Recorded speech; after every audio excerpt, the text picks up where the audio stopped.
Chapter 298. Tian-Si didn't understand what Luo Nan said at all. She just saw the crazy security guard fall face first to the ground. The baton slipped from his hand and slid all the way to their feet. She instinctively wanted to pick it up and use it to defend herself, but Luo Nan kicked the baton away the moment she bent down. "Don't delay. Take this elevator and leave first." Luo Nan urged Tian-Si to move faster. Tian-Si hesitated for a moment before walking out from behind Luo Nan. She walked toward the elevator when another ding rang out. A second elevator had arrived. Its location was right next to the previous elevator. Tian-Si took a step forward and was half a step ahead of Luo Nan. She raised her head and saw the same scene from before. Two security guards with the same expression came out of the elevator. One of them was even carrying a riot gun. Tian-Si's vermilion lips parted when she saw the pitch-black muzzle of the gun, but her throat was choked with fear. She was unable to make a sound. She no longer had the chance to hide this time. But it was also because of this that her pupils dilated from fear, clearly reflected the entire process of the two crazy security guards' eyes rolling white as they silently fell to the ground. There were no sound or light effects during the entire process. It was like a pantomime. The people on the viewing platform outside didn't notice anything. But the more it was like this, the more bizarre and mysterious elements seeped into the bottom of her heart. Tian-Si subconsciously covered her mouth. Her ice-cold palms felt a bit of warmth from the breath, allowing her to confirm that she was still in the real world. But why? Why did she get involved in a conflict of this level? Luo Nan didn't have the leisure to ponder over a girl's mind. He saw that Tian-Si couldn't move her legs, so he gave her a light push. "Hurry up." Tian-Si bit her lips and took 2 steps forward. However, at this moment, the faint sound of motors suddenly stopped, and the display screens of the entire row of elevators on this side had all turned off. The power was cut off, and the metal doors automatically closed, isolating Tian-Si outside. Whether it was Tian-Si or Luo Nan, they were both stunned for a moment. Half a second later, Luo Nan grinned. It was hard to tell if he was smiling or not. The other side doesn't fight a battle unprepared. A muffled vibration came over just as Luo Nan finished speaking. The two trembled slightly beneath their feet. An earthquake? Tian-Si's first thought was an earthquake that had persisted for over a month. But the second wave of vibration came right after. There was also the sound of crashing water. It clearly came from the direction of Heavenly Ocean Lake. The few tourists on the viewing platform were all extremely shocked. Some stuck their heads in the direction of the swimming pool, while others directly walked over. Tian-Si looked over as well, but Luo Nan pulled her away. "Go to the fire escape passageway." Luo Nan no longer paid attention to the defunct elevator. He quickly confirmed the location and walked a few steps quickly. He rushed ahead of the confused Tian-Si, wanting her to keep up. In a trance, Tian-Si took a few steps forward and stepped over the body of the crazy security guard. This time, she didn't trip. Instead, she was more stimulated. When things reach an extreme, they move in the opposite direction. Her mind became much clearer. Remembering something, she stopped and bent down to pick up the anti-riot gun on the ground. "Tian Nan said." A foot swept over and brushed past Tian-Si's fingertips, sending the anti-riot gun flying several meters away. Tian-Si's heart instantly spasmed. All her complex and chaotic emotions were squeezed to the point of exploding in this moment. She suddenly stood up straight, and she did not know where the courage came from. She rushed at Luo Nan and shouted. She unconsciously lowered her voice, "You have to use a weapon to defend yourself." Two. "Guard down," said Tian. Nan. Tian, for what reason? I just took a course. Non-combatants can't possess weapons of mass destruction in similar situations. Otherwise, I might be the first to suffer. Tian-Si knew that she couldn't get angry, but she couldn't stand having her dignity trampled on. She raised her voice. I've gone through military training. I won't hurt you by accident. Or are you worried that I'll shoot you in the back? Yes, they will when the other party has some sort of controlling ability. Luo Nan raised his wrist slightly after speaking. He asked through his communication wristband, it can control ordinary people. The controlled person's movements are unhindered, and their emotions are strange. What sort of ability is this? Zhang Yingying responded in the first instance. She pointed directly at the owner of this ability. It's puppeteer. He's a member of the investigation team. He's proficient in high-level hypnosis. His ability is to control life forms with complex emotions. Aside from humans, he can also control wild beasts or mutants with high intelligence, as long as he doesn't suffer a backlash. We can now determine who's in the crystal pillar. Zhang Yingying snorted coldly. Stay away from that stupid woman if you want to live. You should have parted ways from the beginning. Luo Nan indicated for Tianxi to keep up. He laughed. The other party has made ample preparations. I might not be able to deal with the hostage situation. I might as well keep her by my side and be at ease. You're going to ignore her? Who knows? Why take the risk and try? Zhang Yingying choked. She said resentfully, I'm just afraid that you won't be able to protect her. You'll be threatened all the same. Then it's a matter of ability. Luo Nan used his mental senses to lock onto the two threatening targets while he cautiously observed the situation all around him. At the same time, he spoke with Zhang Yingying and split some of his energy to keep an eye on Tianxi. Multiple operations and multiple people taking care of each other. This was a bitter task for anyone. However, Luo Nan dealt with it in an orderly and logical manner. He wasn't messed up at all. In fact, Luo Nan's mind had become much clearer after these 10 days of training. He Yueyin, bamboo pole, paper cut, and the others had imperceptibly clarified many common sense standards for him. When he encountered a situation and needed to make a judgment, he already had a set of rules about what elements he needed to consider and what he could overlook.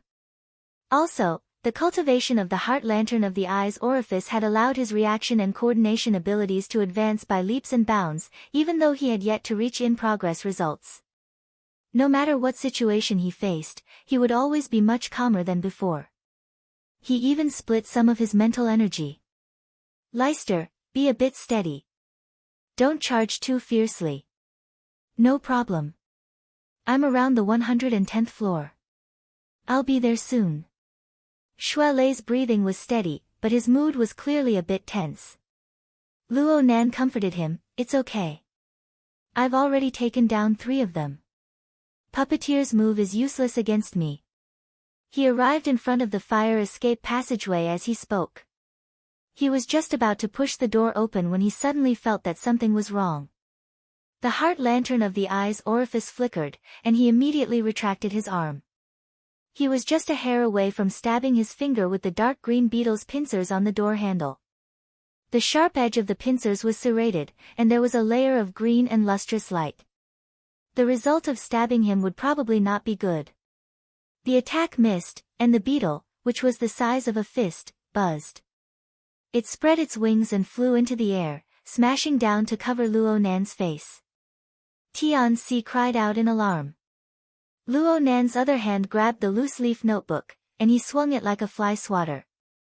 The dark green beetle leaped up to avoid Luo Nan's attack, and then it pounced down. It displayed inconceivable agility. Luo Nan saw that the force of his attack was exhausted, and he was no longer able to block it. A thin piece of paper floated out from between the pages of the notebook in Luo Nan's hand. It lay horizontally in the path of the beetle's attack. It transformed out of thin air, contracting like a spring, and then it burst open to reveal a small and exquisite figure. It flew high into the air and kicked the beetle far away. The small and exquisite figure landed on Luo Nan's shoulder. It was actually a small paper man the size of a palm. It had all 4 limbs, and its face was muddle-headed. Its body was only a thin layer, but it just so happened to adopt a fist stance. It was extremely intelligent amidst its strangeness. The chain of changes could be said to be like a falcon descending from a hare. Tianxi's cry of alarm had only just begun. Things were far from over. Not only did the beetle that was sent flying waver a few times, but it pounced over again. 7 or 8 beetles flew out from the crack in the door of the fire escape passageway. It was as if they were carved from the same mold. They buzzed with the sound of flapping wings, and they pounced over in unison. They were a dense mass of darkness, and it made one's scalp go numb.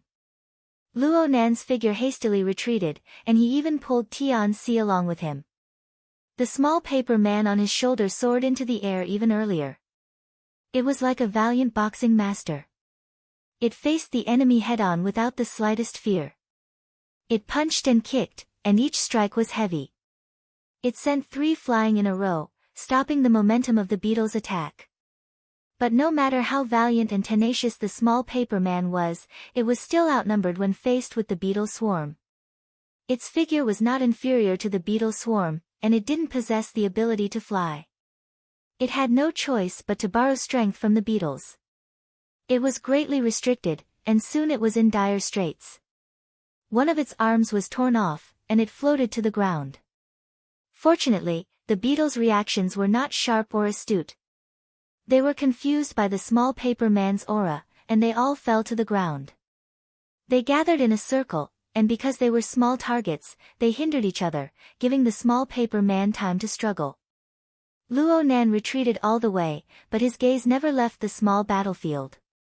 He asked, "Is controlling beetles a skill of puppeteer?" Zhang Yingying didn't answer immediately. "Hello." A sharp beep rang out. It was Zhang Yingying smacking down with her palm. The car horn blared. She was rushing over, but Luo Nan's words woke her up. She couldn't control herself and said angrily, "It's Black Beetle. That idiot. His heart is even smaller than a beetle's."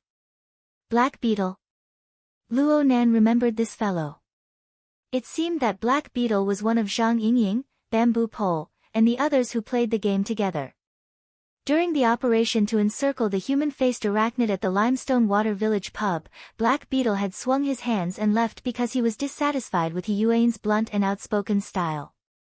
Later, Black Beetle vented his anger on Luo Nan because of the matter of the operation score. He directly made a phone call to threaten Luo Nan. Luo Nan really didn't know how Zhang Yingying and the others were able to play with such a character. Right now, Black Beetle had already made his move, and he was going against Luo Nan. His position was very clear. Zhang Yingying went silent for a few seconds after she spoke. Her voice was a bit low. She didn't mention personal matters. She just said, "Don't treat him as a wizard. Pay attention to his close-range attacks. His speed definitely isn't fast, but his transformations are strange. His explosive power is strong, and many of his techniques are dipped in poison." Luo Nan's gaze cut across the mass of beetles. "That's really bad." "Oh right. Is he an activation class?" "What?" Zhang Yingying didn't react for a time. "Soul strength activation. It's the type that Papercut excels at. Aren't they divided into the control style and the activation style? I think this move of his is quite similar." Zhang Yingying didn't understand what he meant. She could only say, "It's the activation class. But I'm telling you to be careful of his close-range attacks. That's what counters you the most." "I know." Chapter 299. Luo Nan's response really didn't meet Zhang Yingying's expectations. She slapped the steering wheel again. "What the hell are you playing it down for? Haven't you been attending classes all this time? You don't even understand the most basic analysis of victory and defeat. What the hell are you playing for? What in the world did the secretary teach you?" "I've learned a few things. The most basic principle is to analyze the advantages and disadvantages of the enemy and myself. We should play to our strengths and avoid our weaknesses. We should seize the enemy's weakness and attack them to death. Also, Also, you need to have absolute confidence in your own advantages. You absolutely can't lose momentum. That bastard crag burst must have fed you some kind of bewitching soup. Amazing.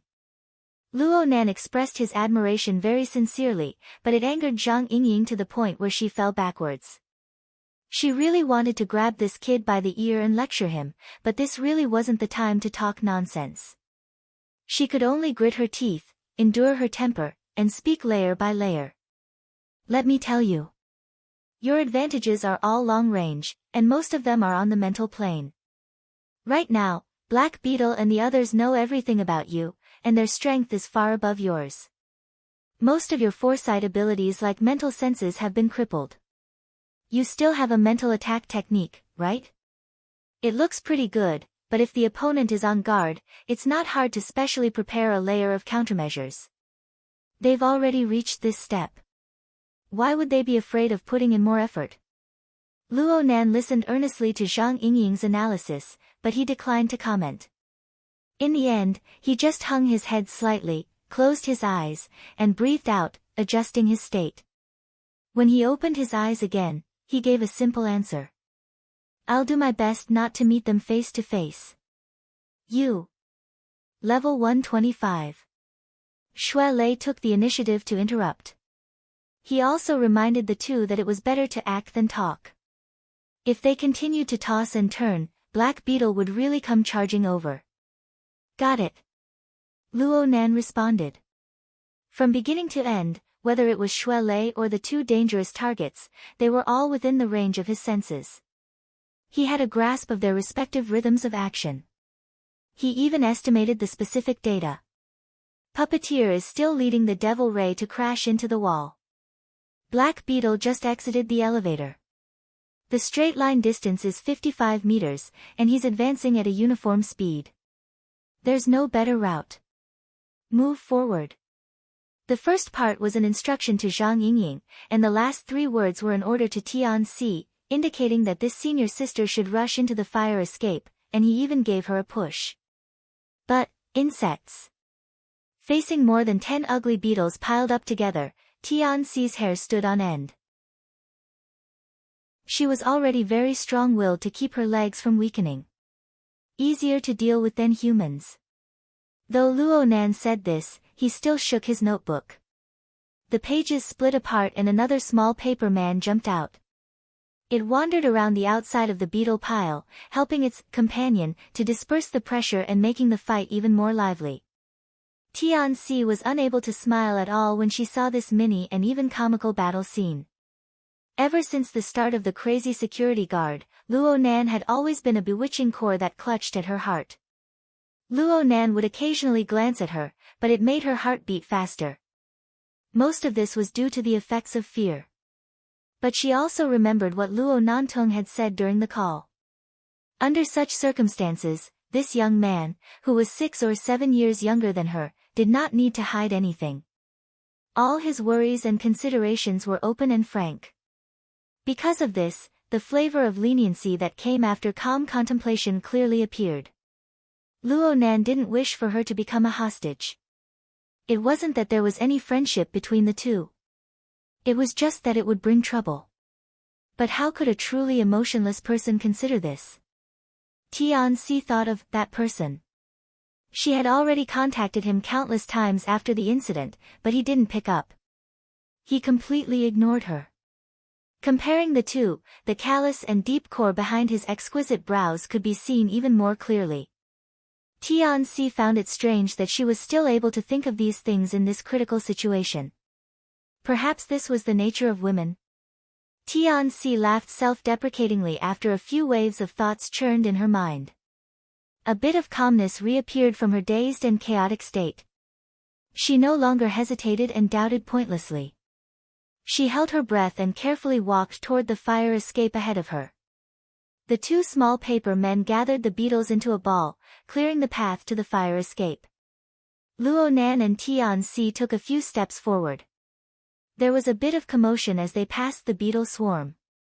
Tianxi instinctively shuddered, but Luo Nan promptly reminded her, "Don't worry about it." Tianxi looked at the wooden door of the fire escape, which was only 2 steps away.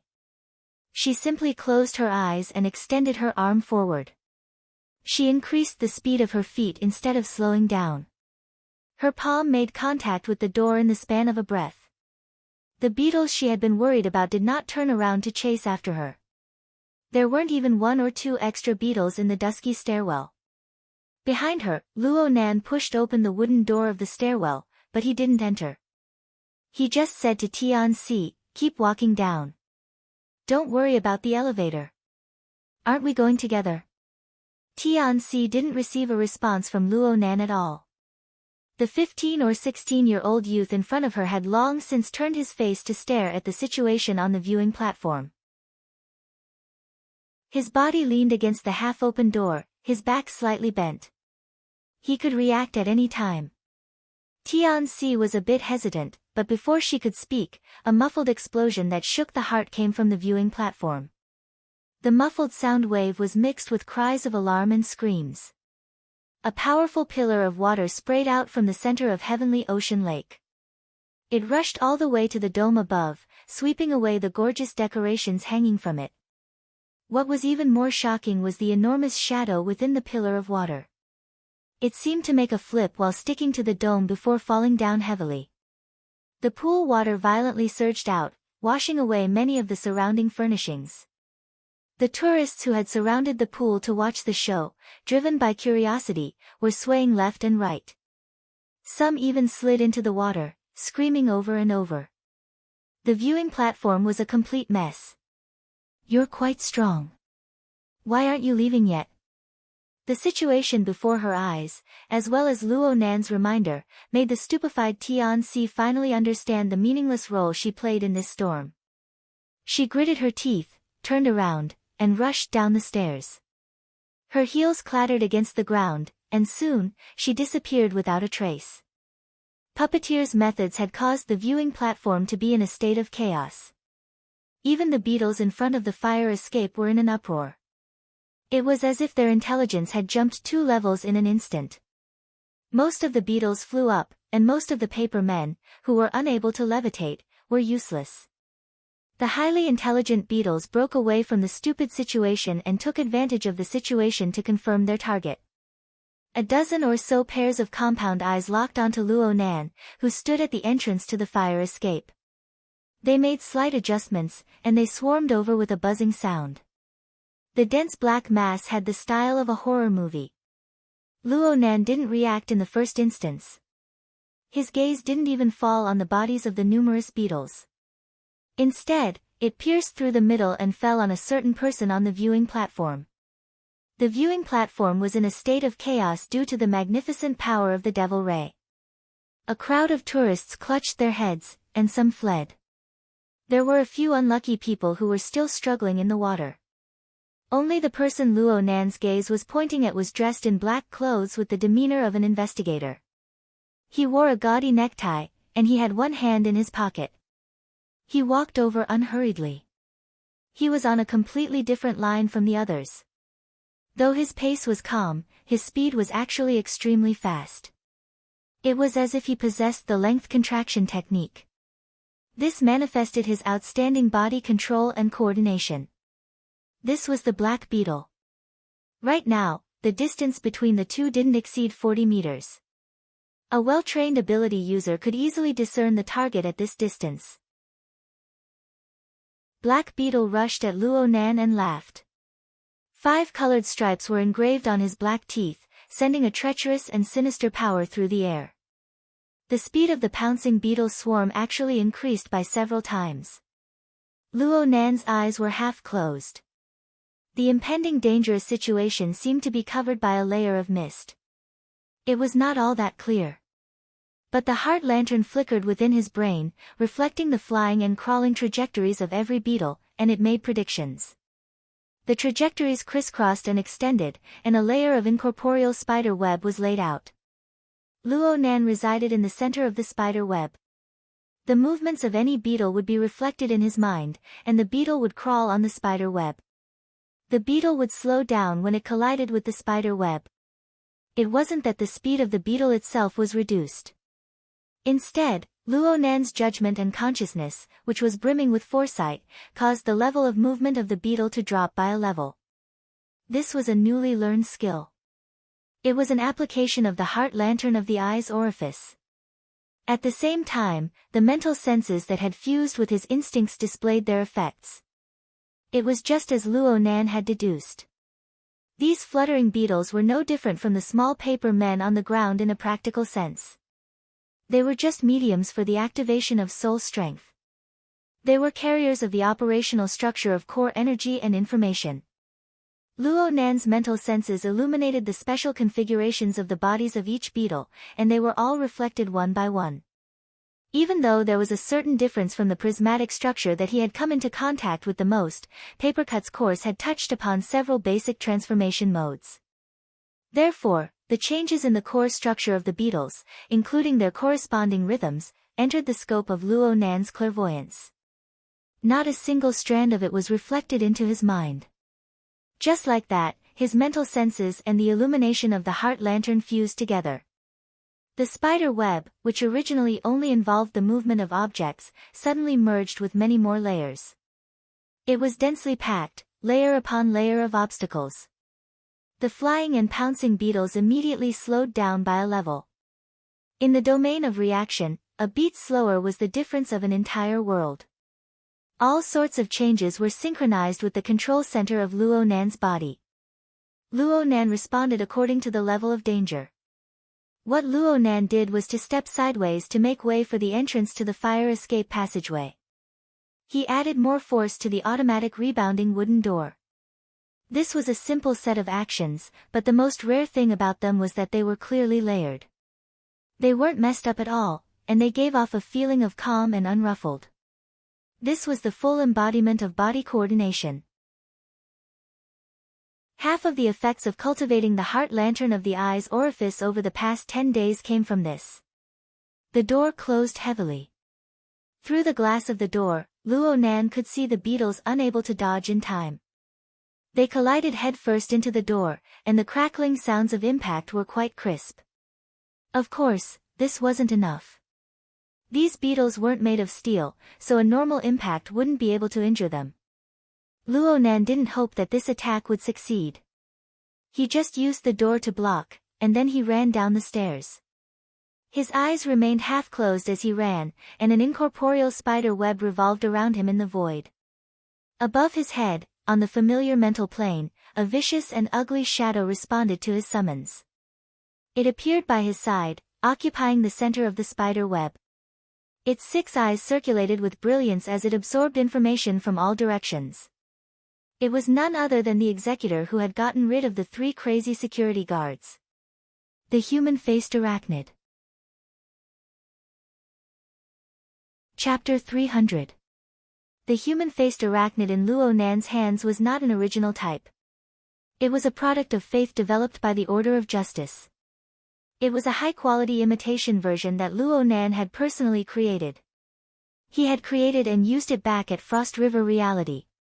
It was quite easy to order it around. Unfortunately, it was later destroyed by An Wang. Luo Nan had already forgotten about this matter with the passage of time. He never expected that Fairchild would send someone to deliver a small bottle of raw materials for some unknown reason before he went back to report. It was the metal bottle that Luo Nan had just thrown on the ground. Of course, the actual application of the human-faced arachnid still needed to mix in some negative emotions as a catalyst. This was not difficult for Luo Nan. The Wraith sign remained within the Blood Flame order, making it difficult to summon.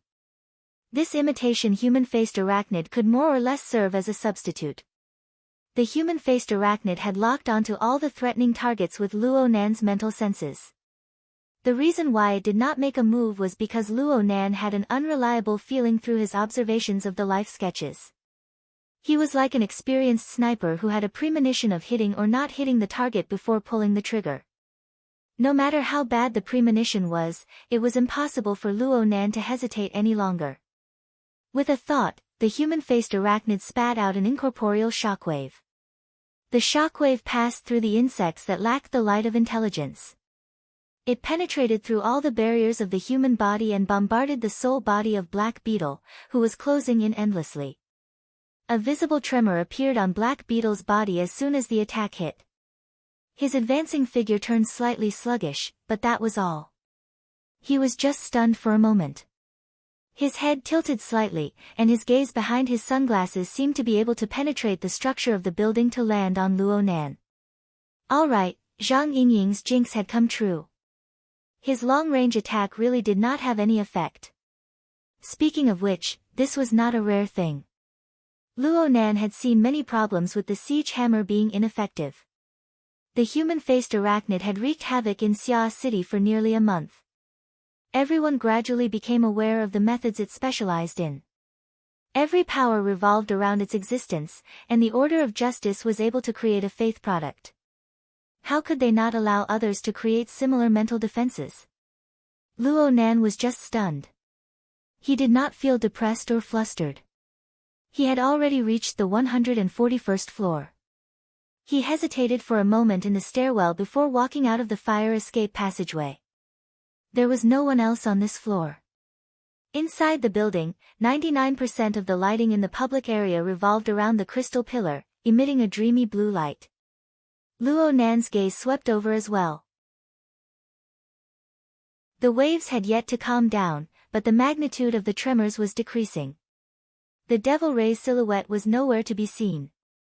Thoughts spun in his mind, but his feet did not stop. He walked straight along the edge of the crystal pillar and quickly walked toward the elevator in the central area.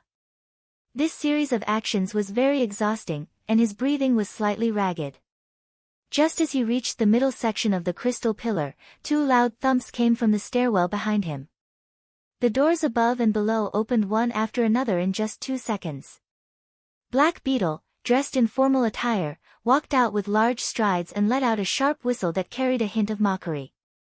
Luo Nan turned around just in time to officially meet this person face to face.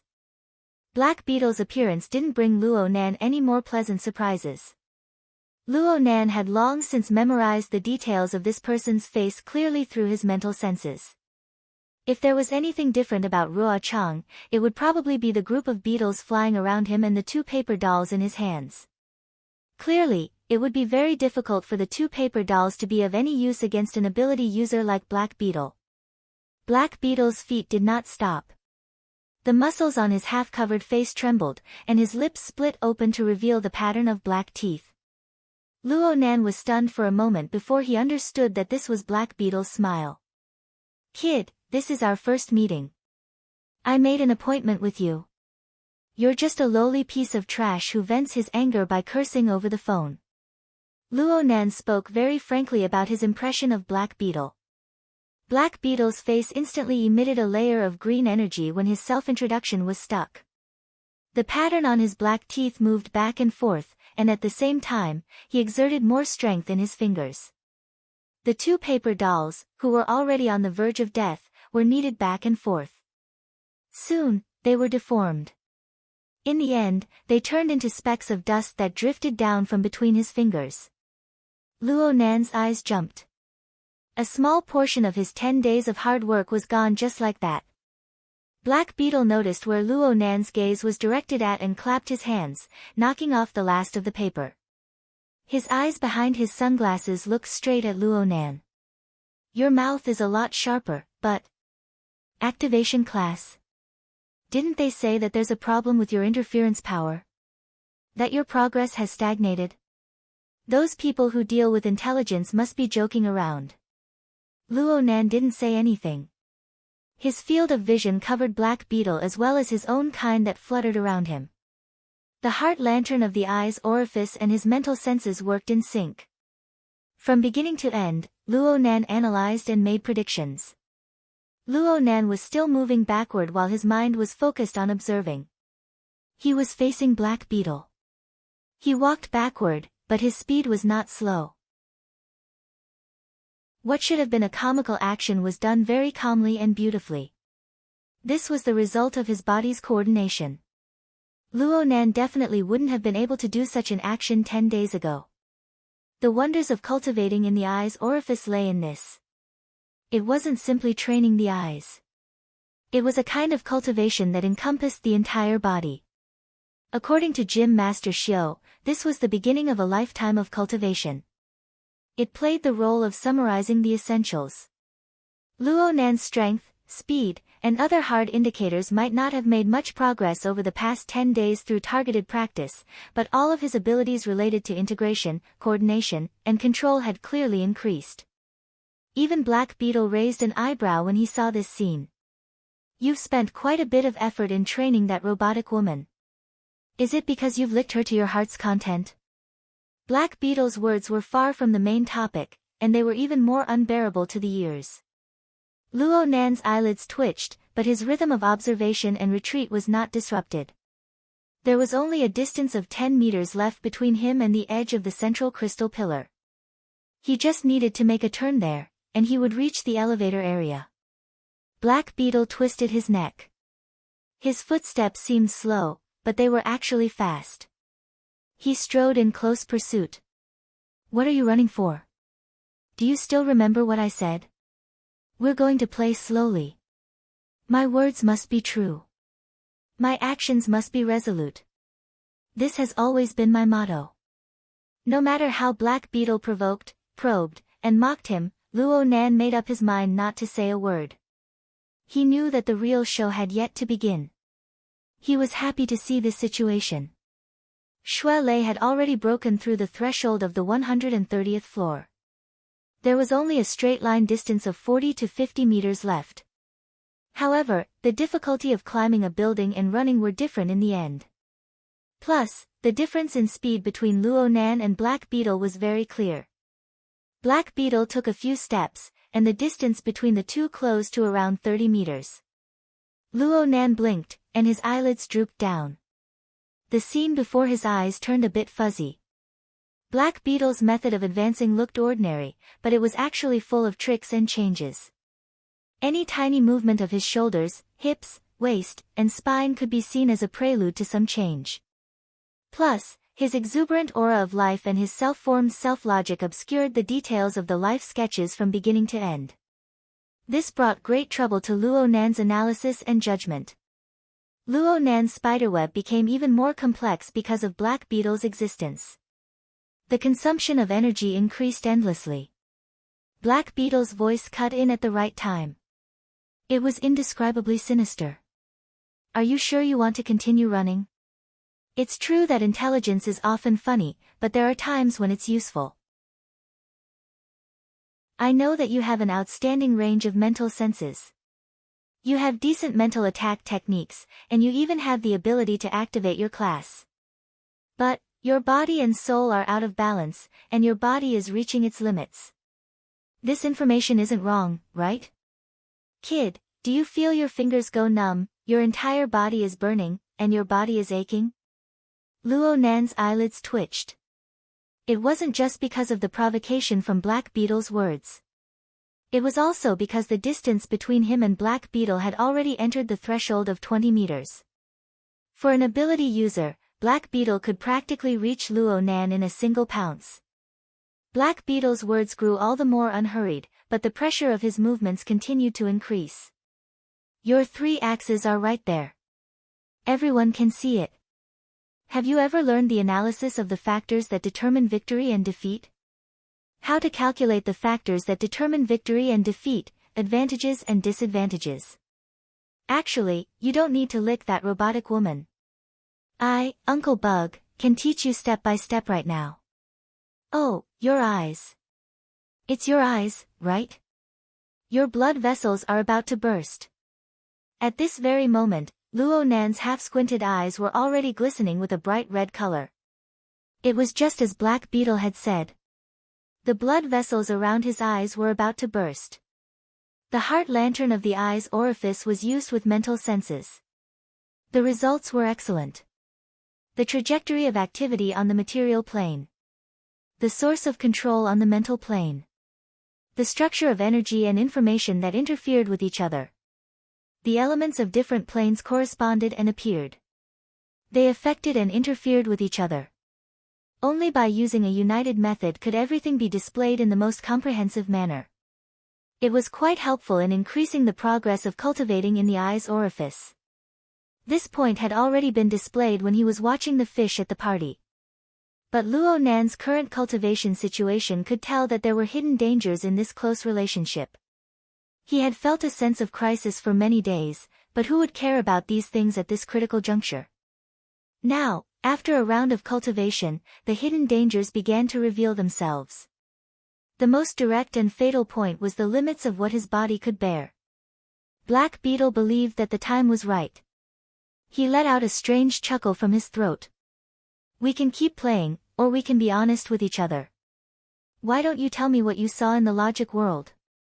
The question that came out of nowhere made Luo Nan, who was suffering from the limits of his eyes, feel his heart thump heavily. How many people knew about such a secretive matter? How did the news leak out? Black Beetle grasped an opportunity during Luo Nan's moment of distraction. How could he expect Luo Nan to spit it out? Black Beetle had used a series of oppressive words and actions for the sake of obtaining this opportunity to strike. Black Beetle's figure suddenly blurred, and he flashed out from the swarm of beetles surrounding his body. Even Zhang Yingying would praise him for his explosive power. He instantly crossed a distance of nearly 20 meters and clawed at Luo Nan's face. Black Beetle saw that Luo Nan was only an arm's length away, but an attack assaulted him on the mental plane. He's exhausted his limited abilities. Black Beetle had long since anticipated Luo Nan's response. There were only a few methods this kid could use at his current stage, no matter how one looked at it.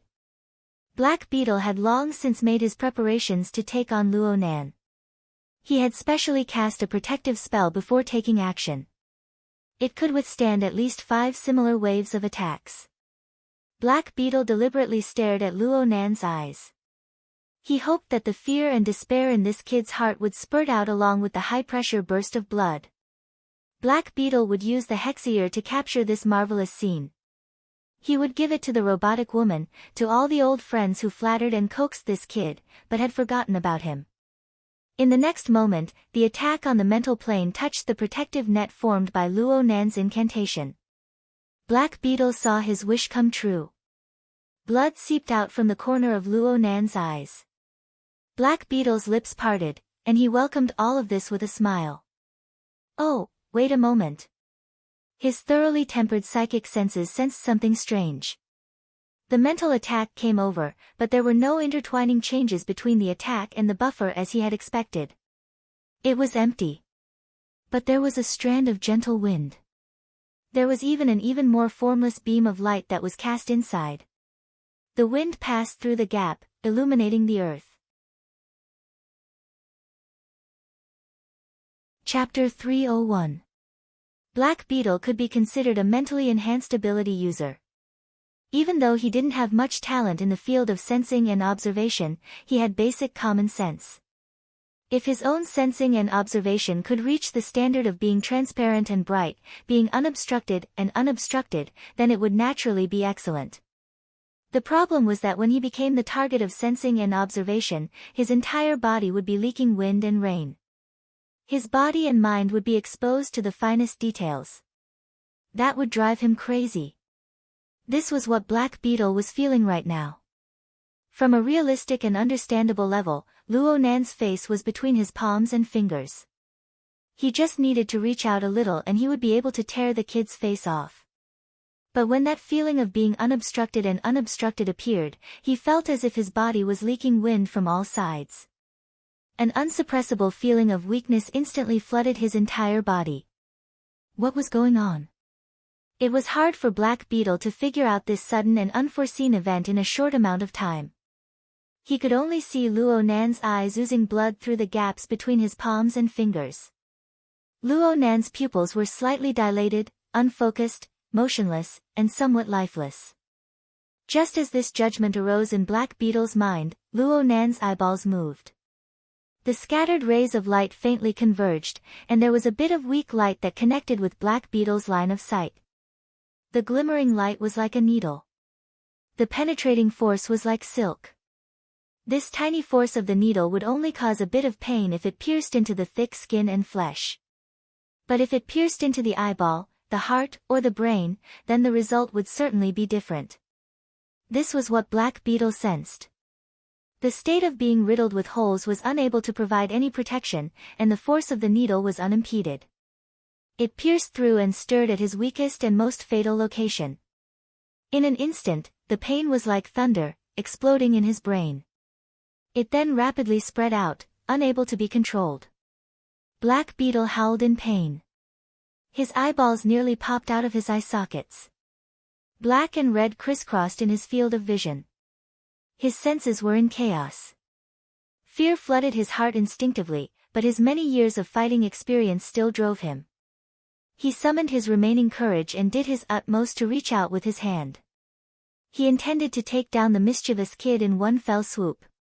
He was only a fist's distance away.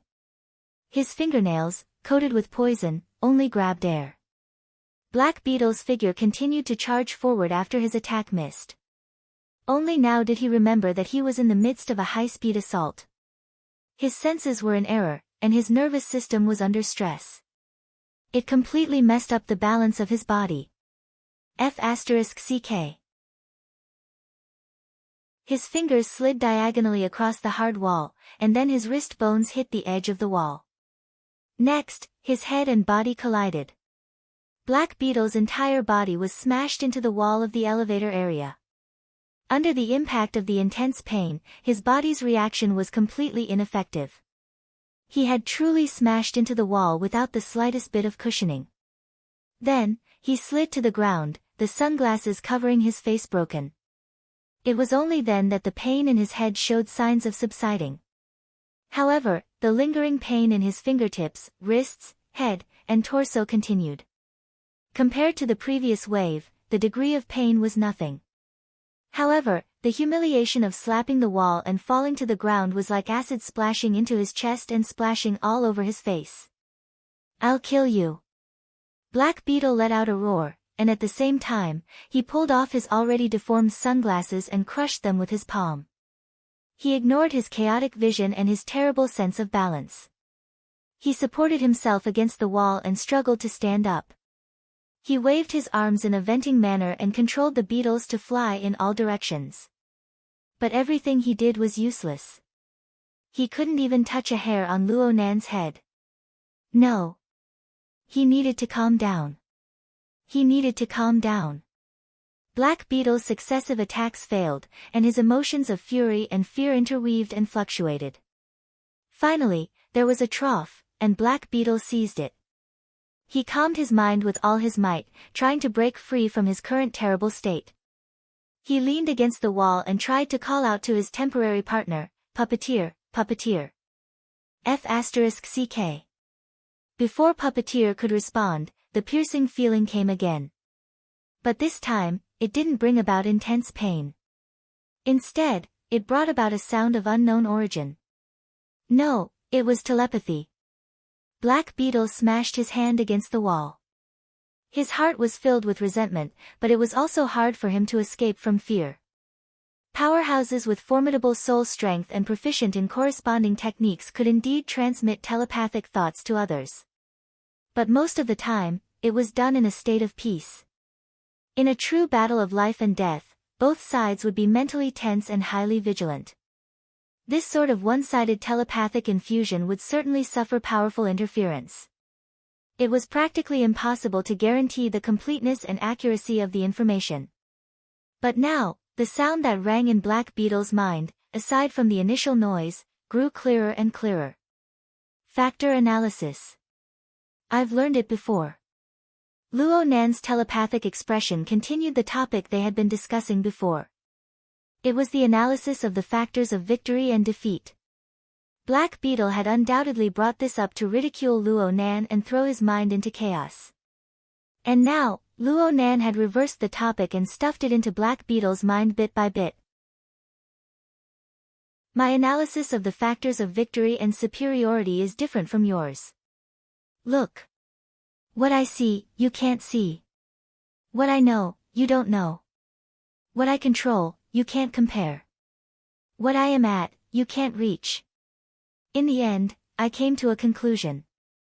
My advantage lies outside of your poor imagination. The rough and tidy sentences and information revealed the jerkiness of being pieced together at the last minute. But the poisonous and spicy ridicule followed Luo Nan's telepathic thoughts and seeped in layer by layer until it was branded into an imprint. Crack. Black Beetle crushed a molar from his teeth.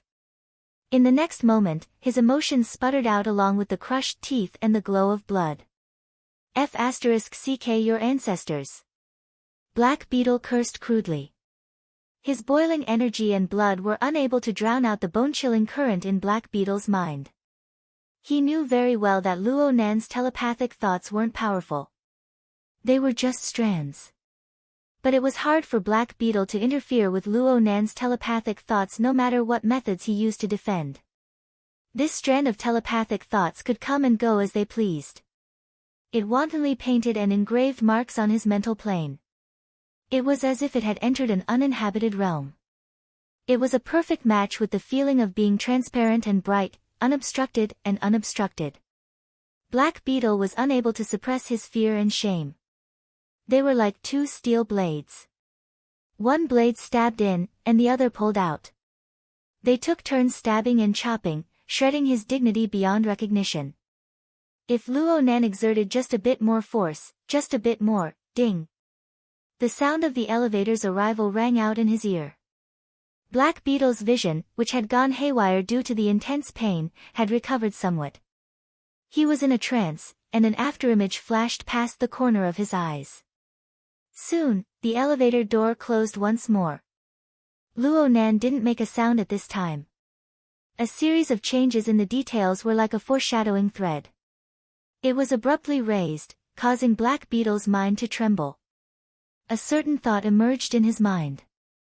If that kid could really finish me off so easily, why would he fight to the point of having his eyes bleed? Why would he spout so much nonsense? Black Beetle didn't have the time to think about what would happen next. He staggered half a step and turned to look at the elevator. But all he saw was the high-speed elevator door closing, and the box had already gone down. Black Beetle's somewhat blurry vision looked all around. He could see the spacious elevator area. He could see the space of the building, but where was Luo Nan's shadow? Yes. Add a bit more force. There's a problem with that kid's interference ability. It's fine if it's a pure mental attack, but it's a method that directly penetrates and affects the structure of body and soul. Luo Nan shouldn't be able to exert any force at all. F***ck me. Black Beetle cursed loudly once more. He struck the elevator door heavily, but all he did was smash a dent in the metal baffle. The elevator's floor display had already begun to change. Black Beetle no longer hesitated. He shook his head forcefully, locking onto the fire escape passageway outside the corridor.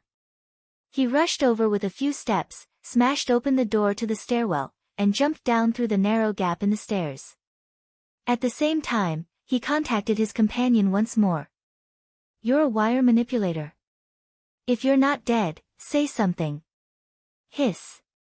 That kid is too sneaky. I nearly choked to death in the water. I nearly lost the person in my hands. Puppeteer's curses finally came back. Snake Tongue's protective spell isn't worth a fart. This is his last resort. Black Beetle gritted his teeth and said, he's out of strength. He's running away. He won't be able to hold on for long. Keep an eye on the elevator. Number 15. I'm keeping an eye. It stopped. Floor 133. Within the crystal pillar, the Devil Ray ran side by side with the high-speed elevator. Black Beetle wasn't bad either.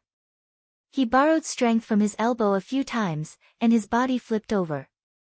He accurately stopped at the stairwell of the 133rd floor, then he smashed through the door and exited. A white-collar worker just so happened to be waiting in front of elevator number 15 in the elevator. He was the one who had interrupted the elevator's descent. This white-collar worker was startled by Black Beetle, who suddenly rushed out from the fire escape passageway. He turned his head, and Black Beetle rushed in front of him like a phantom. Black Beetle extended a hand to press down on the white-collar worker's head, fiercely smashing him against the metal door. The white-collar worker's head immediately bled, and he fainted. "Thanks for your help." Black Beetle spat out these words without any sincerity, and his mouth cracked open. His expression grew more and more malevolent, and the aura on his body nearly ignited. The necktie around his neck was like a living snake as it slithered out of the collar of his suit. A certain beetle pattern inexplicably squirmed and protruded on it. It turned into a real beetle and crawled along the necktie. All Black Beetle needed to do was wrap the necktie around Luo Nan and stuff the venomous bug down Luo Nan's throat. Who cared if Luo Nan lived or died? The elevator was controlled by an automatic program. It didn't care about the situation outside at all. The elevator door automatically opened after it reached its destination. Black Beetle's body leaned forward, and he was about to make his move. However, the elevator was completely empty. There wasn't a single shadow to be seen. No, there was still a paper man. This palm-sized work of art came from the same school as the other two that Black Beetle had crushed to pieces. It was also fearless and fearless. After pressing the elevator button, it stood upright on the wooden floor of the elevator, assuming a fist stance. "Fuck you." The string of reason in Black Beetle's mind snapped just like that. He simply extended his palm. He ignored the pain in his palm and forcefully crushed the paper man to pieces. He didn't go down. He went back to the viewing platform. The devil ray rapidly floated up from the crystal pillar behind Black Beetle. Puppeteer gestured to Black Beetle through the protective glass, indicating for him to go up. This was an extremely normal action, but it was an absolute mockery from Black Beetle's perspective. He still hadn't truly figured out what was going on even now. He just knew that he had been played by Luo Nan once again. It was just like how Luo Nan had left an imprint on the mental plane with strands of telepathy. What I see, you can't see. What I know, you don't know. What I control, you can't compare. Where I am, you can't reach it. Ah ah ah ah ah. Chapter 302. The viewing platform had been bustling with noise and excitement. The tourists at the scene were in a state of chaos due to the devil ray breaking through the heavenly ocean lake. Some left, some alerted the police, and some joined in the fun. But by the time Luo Nan climbed onto the viewing platform once more, all sounds on the platform had been cut off. Several dozen people were lying on various parts of the platform, unconscious. There was no need to doubt that Luo Nan himself was the one who did this. According to the knowledge he had recently learned, clearing the scene before a clash between ability users was a necessary job.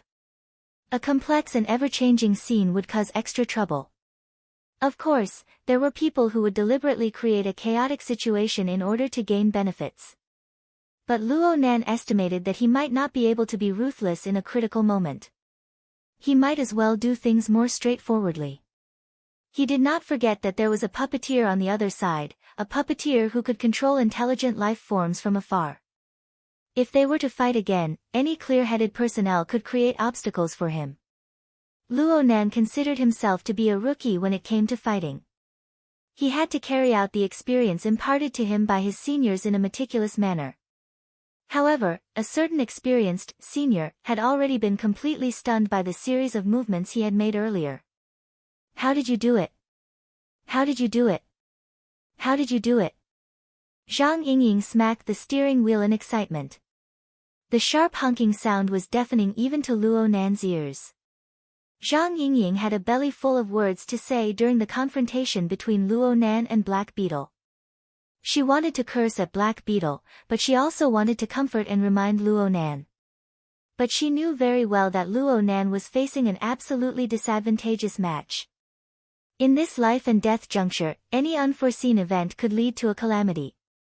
She could only suppress her worry and force herself to shut her mouth. She even had to worry about Xue Lei. She didn't want her good intentions to do bad things and disturb Luo Nan's fight against the enemy. This conflict was more torturous than when she was fighting against a powerful enemy. She could no longer hold it in when the overall situation was decided. She let her belly full of depression explode. Zhang Yingying's pleasant surprise also spurred on Shui Lei, who was climbing the stairs with great difficulty. He took a few deep breaths and praised, "Nanster, beautifully done. Leave the rest to me. I'll be right there." Luo Nan strolled along the edge of the viewing platform and laughed, "There's plenty of time. Slow down a bit. Don't get beaten up before you can even stand firm." Phew, don't worry. No problem." Shui Lei was worried that he would affect Luo Nan unfavorably just now. He rushed upwards with all his might, and he even had to hold his breath. Even though he had already obtained the talisman and connected the inside and the outside, he was still quite tired. Of course, Luo Nan was fine. That was stronger than anything else. It didn't take long for Shui Lei to adjust his state of mind when he was relaxed. Hey, Luo, I'm asking you too." Although Zhang Yingying was complaining, her excitement did not diminish at all. She still blasted the car horn loudly. "Tell me, how did you make the bug so miserable? That guy is an egomaniac, yes, but he is definitely not a fool." Luo Nan was able to feel the pure joy from the bottom of Zhang Yingying's heart. Black Beetle could be considered an old acquaintance of hers, but Zhang Yingying stood firmly by his side at this moment. Her position was clear and unwavering. Luo Nan enjoyed this sense of recognition. He thought for a moment and replied seriously, "Correct your mentality, use your advantage, and kill them with one strike. Unfortunately, there's still a problem with my interference ability. I can only buy some time. Kill them with one strike." Crag Burst must have taught you this, right? Yes, Luo Nan admitted. It was strange to say that the classes he took these past few days, whether it was He Yueyin, bamboo pole, or papercut, all leaned towards the level of knowledge and technique. They rarely touched upon strategies to deal with the enemy. Crag Burst's teaching plan was delayed due to the problem with Luo Nan's interference ability. Crag Burst had a belly full of energy. He contacted Luo Nan a few times, but every long conversation revolved around actual combat. He imparted some practical experience to Luo Nan. Crag Burst told Luo Nan that one's mentality was the most important when dealing with an enemy. It didn't matter if one was calm or hot-blooded. One must find the most suitable mentality for oneself. It might not be the most effective or the most thorough, but it was definitely the most stable. It could withstand even more variables. In short, this was an unshakable conviction. It could only be established upon the greatest, the most irreplaceable advantage. To put it in extreme terms, a person who possessed this mentality would think like this: enemies can defeat me, but they will never be able to defeat what I am good at. Luo Nan used this principle to first confirm his own domain of advantage. Hey! You really are stupid and bold. Crag Burst and you aren't the same type, okay? Zhang Yingying had a deep understanding of Crag Burst's temperament. The more Crag Burst thought so, the more she found it hard to believe. Luo Nan, you're a mage. Can your small body handle playing with a warrior's conviction is my life? Also, your advantages? Mental senses, attacks, and so on. Are they useful? Why must it be these things? Luo Nan felt a bit helpless.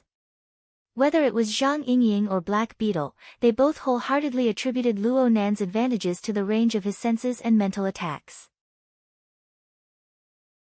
But Luo Nan never believed this. There were many powerful people in the world. No matter how outstanding Luo Nan's mental senses were, no matter how fierce the human-faced arachnid siege hammer was, there would certainly be people who were stronger than him in terms of the precision and range of his senses and the intensity of his mental attacks. They might even be much stronger than him. This kind of superficial advantage would sooner or later be directly destroyed by others. His advantages could only be established upon a certain irreplaceable and unique element. You still have cards up your sleeve. Zhang Yingying was a bit skeptical. She felt that she had a better understanding of Luo Nan. She really couldn't imagine what kind of cards Luo Nan could play in a short amount of time to play with Black Beetle until he wanted to die. I heard that you're learning under teacher Shui Lei. To be able to teach a disciple like Shui Lei, you must be an extraordinary person. But it's only been a few days. Hey, Shui Lei, kid. What kind of quick mastery did your master teach you? Shui Lei had already caught his breath during the time Luo Nan and Zhang Yingying were conversing. His breathing became much smoother. He answered, "It's the heart lantern of the eye's orifice. But this isn't a quick mastery technique. It's a technique for the eyes." How could it be? Oh my! Zhang Yingying came to a realization at nearly the same time. She didn't have the time to ask Luo Nan about the profoundness of victory. She spoke in an urgent tone. "Black Beetle said that the blood vessels in your eyes exploded. Did you use some sort of forbidden move? How are you now?" "I'm fine."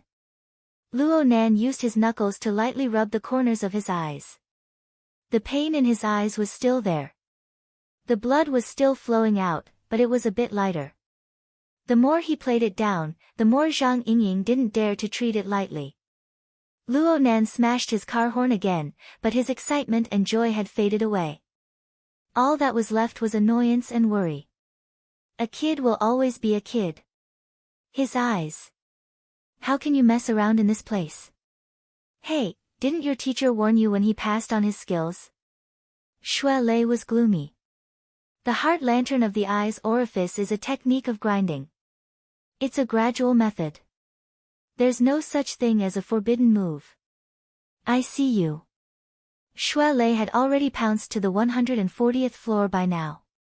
He could see him with his eyes, and he was waving at Luo Nan. Even if Luo Nan had to climb the remaining 2 floors, he would still be a step ahead of his 2 enemies. It could be said that Luo Nan was already in an invincible position. Luo Nan knew that his eyes were a bit damaged from forcefully integrating the heart lantern of the eye's orifice and the domain of mental senses. He had already surpassed his limits. It would be best for him to close his eyes and rest right now. However, he didn't want things to end like this. Luo Nan held onto the protective glass at the edge of the platform. His gaze naturally cast far away. The sky grew darker and darker. Cloud City Water Village was the main part of the large living area. There was also the area of Acumen College that was even further away. All of them lit up with lights, separating blurry shadows and silhouettes. This scene was somewhat similar to the Star River scene formed from Luo Nan's mental senses. It was just that the blurry and turbid areas of the Star River scene were mostly interference formed by the power of ability users. The ones before Luo Nan's eyes were just pure light that couldn't reach them. Before today, Luo Nan had tried many times to disperse the turbid clouds and dark mist in the Star River scene. He had grasped the various details of the life sketches with greater precision, but he had never been able to achieve it. But just now, Luo Nan had successfully sent a beam of light into the deepest parts of Black Beetle's body and soul structure when he faced Black Beetle. He had drawn the clearest life sketch, and he had seen through all the weaknesses of Black Beetle's life level. Only then was he able to seize the initiative and play with Black Beetle in the palm of his hand. That beam of light originated from, or at least partially originated from, the heart lantern of the eye's orifice. The heart lantern of the eye's orifice was not the cornerstone of Luo Nan's beliefs, but this technique imparted to him by Gym Master Xiao undoubtedly played an extremely crucial role. Normally, the heart lantern took into account the functions of storing and guiding water. It carved out the spiritual orifice of the body and activated Luo Nan's soul strength. And in practical use, it hung in the air, reflecting and foreseeing the dynamic trajectory of the material plane. It complemented Luo Nan's mental senses. When viewing an object or drawing a scene, if one angle was not clear, one could often find new discoveries by switching to a different angle. By comparing the two, one could see even more. It was impossible for an independent mental senses and a pure heart lantern of the eye's orifice to achieve the miraculous effect of wind passing through gaps and light illuminating the earth. But when the two were combined, Luo Nan used his mental senses to form a Star River scene, and he used the heart lantern of the eye's orifice to sweep away the turbid clouds and dark mist. The mental and material planes coupled information, intersecting and positioning, formed a wisp of gentle wind and a beam of light. It saw through the truth hidden beneath the thick and chaotic surface. Yes, coupling. Borrowing this definition really made one's body and mind happy. Luo Nan closed his eyes and then opened them again. The light of his mental senses could already illuminate the life structure of ability users. Could it be that he was unable to illuminate the purely dusky void of the world? At this very moment, Luo Nan used a new and refined clairvoyance method to observe the void. He gazed at the silhouette of the jungle at the edge of the world. The increasingly dusky color of the sky could not obstruct him.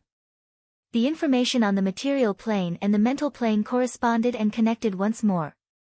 They rubbed against each other, bursting forth with a marvelous spiritual light. The light was cast into the reservoir of the heart lantern of the eye's orifice. Then it passed through the pupil, passed through the void, passed through the chaotic silhouette of the jungle, and hung above the target. The surface of the lake was like a small mirror amidst the withered leaves of the jungle. On one side was gear. The exquisite building carried a bit of a rusty color. The long river that pierced through the forest flowed through its other corner. It made a turn at the end of one's field of view, extending into the distance. It was as if it had been washed away by time for many years. When time moved, all things moved. Chapter 303. Luo Nan quietly gazed at the world before him. He remained motionless for a long time. Even when Xue Lei flipped onto the viewing platform and called out to him, Luo Nan did not respond. Xue Lei was a bit frightened. From his perspective, Luo Nan's face was stained with blood and tears. It was painted into a devilish face. Blood seeped from the corners of Luo Nan's eyes, and Luo Nan's eyes were completely red. Luo Nan should be sent to the hospital immediately. Hey, which one of you two is going to say something? Zhang Yingying, who had been ignored for a long time, slapped the steering wheel. Sister Ying, I think Nanster's state isn't right. Xue Lei was flustered. He rushed to ask Zhang Yingying for advice. However, Luo Nan's calm state of mind was very similar to Gym Master Xiu's usual demeanor. Xue Lei subconsciously lowered his voice, afraid of disturbing Luo Nan. Before he could receive a response from Zhang Yingying, Luo Nan's voice suddenly rang in his ear. The breath of heaven and earth may not be impossible to find. These words came out of nowhere. Xue Lei was stunned, but he felt an inexplicable sense of familiarity.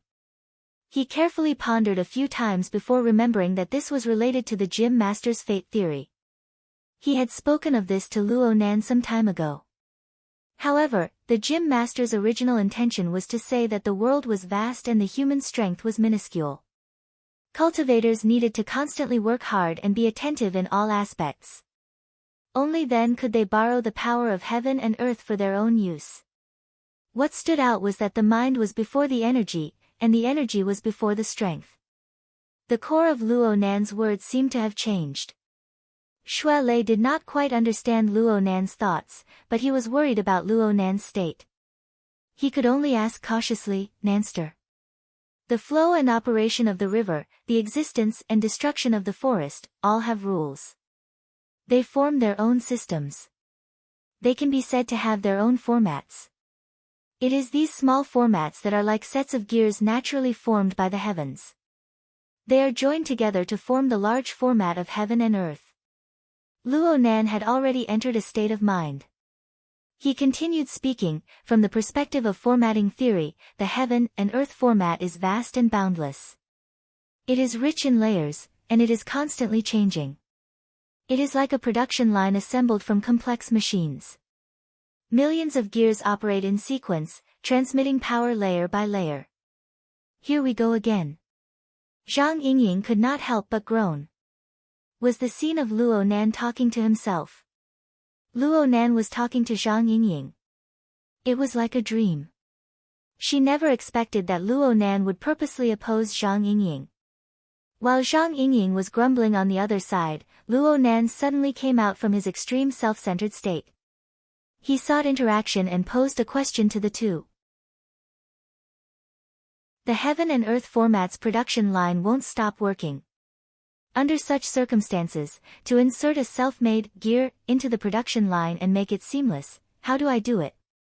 The answer is coupling. Luo Nan was like a child striving to show off. He impatiently announced the answer. A smile blossomed on his bloody, tear-stained face. It was extraordinarily bright and splendid. Xue Lei was stupefied once more. He didn't quite understand Luo Nan's words, but he had never seen Luo Nan have such a bright and clear appearance ever since they became acquainted. Indeed, Luo Nan was extremely delighted.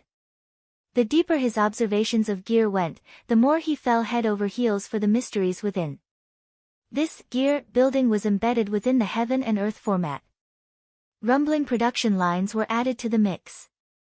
They were precise and orderly, seamless, and there wasn't the slightest hint of artificiality.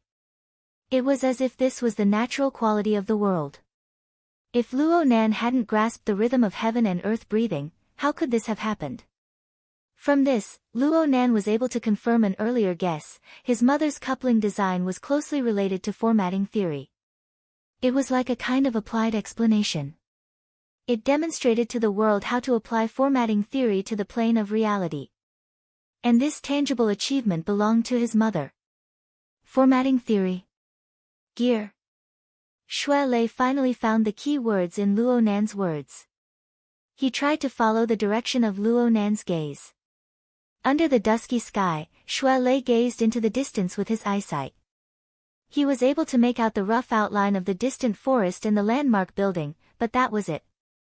Nanster, you can see gear from here. Xue Lei was skeptical of Luo Nan's eyesight, but he was more worried. The burden of exhausting his eyesight was far too heavy in Luo Nan's current state. I can see it. It's so beautiful. Luo Nan's voice was fleeting, just like the marvelous scene before his eyes. It was impossible to touch upon the hidden mysteries of gear with the naked eye or mental sensing clairvoyance. Only the two modes of vision and mental sensing could realize information coupling and cross-positioning. Only then could one touch upon the truth behind the surface. One could look at the incorporeal law and order, silently transforming and nurturing in the void of heaven and earth. Luo Nan greedily watched all of this. He couldn't see enough no matter what. Xue Lei stomped his feet anxiously to the side. He was unable to understand the world within Luo Nan's eyes, but he was still able to grasp a thing or two about the energy emanating from Luo Nan's body. From what he understood, the energy of Luo Nan's eye's orifice was far too vigorous. It was like a wildly growing plant. It was a seedling before, but it had become a towering tree in the blink of an eye. Where did this terrifying driving force come from? Was there enough momentum? Could the structural strength of the skeleton-shaped orifice hold up? A single mishap and he would be crippled. Oh right. Find the gym master. The first person Xue Lei thought of when his life was at stake was still the gym master. But right when he planned to exit the three-way communications and make a call to find the gym master, Luo Nan suddenly took a deep breath. His arm was pressed against the glass of the protective fence. His head was facing down, and his eyelids drooped. He took the initiative to stop his incomprehensible gaze into the distance. He appeared extremely tired. Xue Lei rushed over. Nanster, are you okay? Why don't we take a break first? Luo Nan didn't open his eyes. He just laughed. I might be in a bit of a situation. Huh? A kind of order is like a gear. Two kinds of orders are coupled, and the gears bite together. If there's no precise design to connect them, and the difference in volume between the two sides is too large, it will be very troublesome. Xue Lei was stupefied. Zhang Yingying spoke hatefully from the other side. Don't worry about him. He's incurable. Luo Nan understood the different forms of concern and worry from his friends, but it was hard for him to continue explaining the state of his body. This was because it involved his deep secrets. The coupling relationship formed between the heart lantern of the eye's orifice and mental senses was essentially the beginning of Luo Nan's physical body cultivation. It was already in contact with the sizable formatting theory system. They could couple, but friction and collisions were unavoidable. 10 days of cultivation and 60 electric shocks to the heart lantern had clearly revealed the dangerous factors involved. Moreover, the situation had changed once again, and the trend was not good. It was like the thunderclouds high in the sky. Charged particles interweaved. Something was bound to happen. Powerful lights suddenly flashed, and the external neuron was like a demon dragon that roared through the wind and thunder. It appeared in the palace of his brain, shaking off its body of electricity to bombard the heart lantern. The 61st time was stronger than any other time. This was a direct collision between the external neuron and the structure of the eye's orifice. Luo Nan had a premonition in his heart, but the intensity of this collision exceeded his expectations. His body suddenly tightened, and his mind became dizzy. He seemed to hear the sound of his eyeballs shattering in his daze. The impact his brain nerves received was transmitted to every part of his body through the tightly interwoven nervous system. His muscles, bones, blood, and fascia all twitched reflexively. Luo Nan curled up his body and crouched down. He extended his hand to cover his eyes, and tears flowed uncontrollably from his eyes. His eyeballs heated up, and his eyelids twitched wildly. It was extremely uncomfortable. Xue Lei's cry of alarm and Zhang Yingying's panicked shouts entered his ears. The two were in chaos. Yet Luo Nan's thoughts became more and more clear amidst the pain. He could even feel a slight change in the touch of his hand covering his eyes. It was not blood mixed with tears. Instead, it was more viscous. The intense and powerful pressure caused greater damage to his body. This is nothing. I know what's going on. Luo Nan calmly comforted himself. The results were very good. There was probably nothing that could shake his heart more than the discovery of the mysteries of gear in a short amount of time. Even though Luo Nan couldn't see, he still accurately grabbed Xue Lei's outstretched arm and whispered, "I'm fine." Someone's coming from behind. Luo Nan had just finished speaking when the sound of water surged from the direction of the heavenly ocean lake. It was mixed with the oppressive sound of an explosion. An enormous devil ray soared into the sky and landed heavily, raising large waves in the pool. At the same time, a figure leaped up gracefully, jumping onto the frame structure propped up above the side of the pool. The figure wore a black diving suit, revealing the strong and sturdy lines of a human body. His face wore enormous diving goggles, and he had no intention of taking them off. This was one of the members of the investigation team sent by headquarters, Puppeteer. Xue Lei turned around, protecting Luo Nan behind him. His eyes were vigilant. Puppeteer didn't express anything. He relied on his good position to look down from above. His eyes behind the diving goggles continued to size up the two people at the edge of the viewing platform. Especially Luo Nan. Puppeteer was very interested in Luo Nan's painful crouch. Only a few seconds passed, and two elevators arrived not far from the edge of the heavenly ocean lake. The first to come out was Black Beetle. His sunglasses were thrown away, but his face was still a bit green. His cold and sinister gaze pierced over, ignoring Xue Lei. His gaze only fell on Luo Nan's arched back. Xue Lei wasn't the least bit polite to this person. He glared fiercely at Luo Nan, but he was still a bit nervous in his heart. Luo Nan's condition was terrible to the extreme. Not only did Black Beetle have to split his attention to protect Luo Nan, but he also had to defend against two attacks at the same time. Oh right, there was still the other elevator. Could it be the enemy's backup? The metal door of the other elevator opened just as Luo Nan was having a headache. Xue Lei was stupefied for a moment. It took him great effort to correct the direction of his perception, and he matched the identity of the person. Senior Sister Tian. The person who walked out of the elevator was none other than Tian Si. This dainty and beautiful senior sister had a deathly pale complexion. Her steps were stiff, and her upper body was in a strange posture.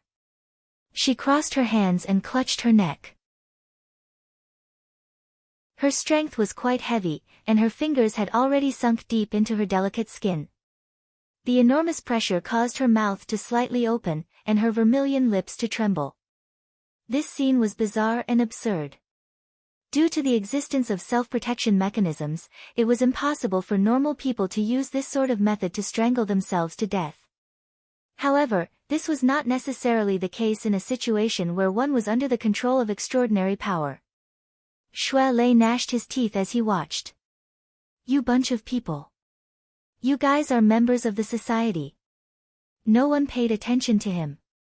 Puppeteer spoke from above the pool, but he was pointing at Tianxi.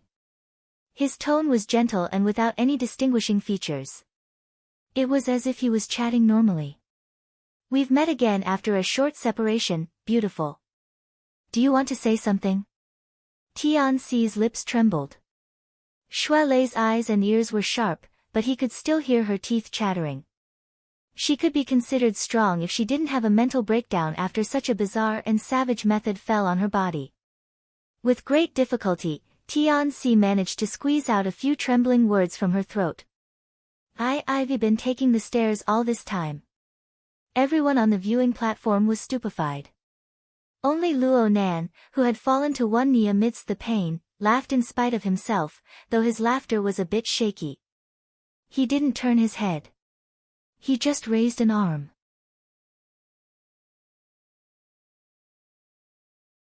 Chapter 304. Luo Nan quietly gazed at the world before him. He remained motionless for a long time. Even when Shui Lei flipped onto the viewing platform and called out to him, Luo Nan did not respond.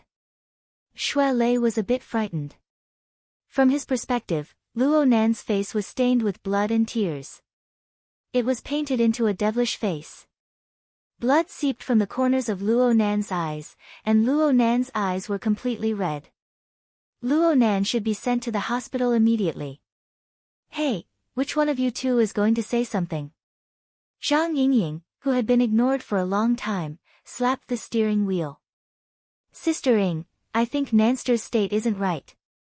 Shui Lei was flustered. He rushed to ask Zhang Yingying for advice.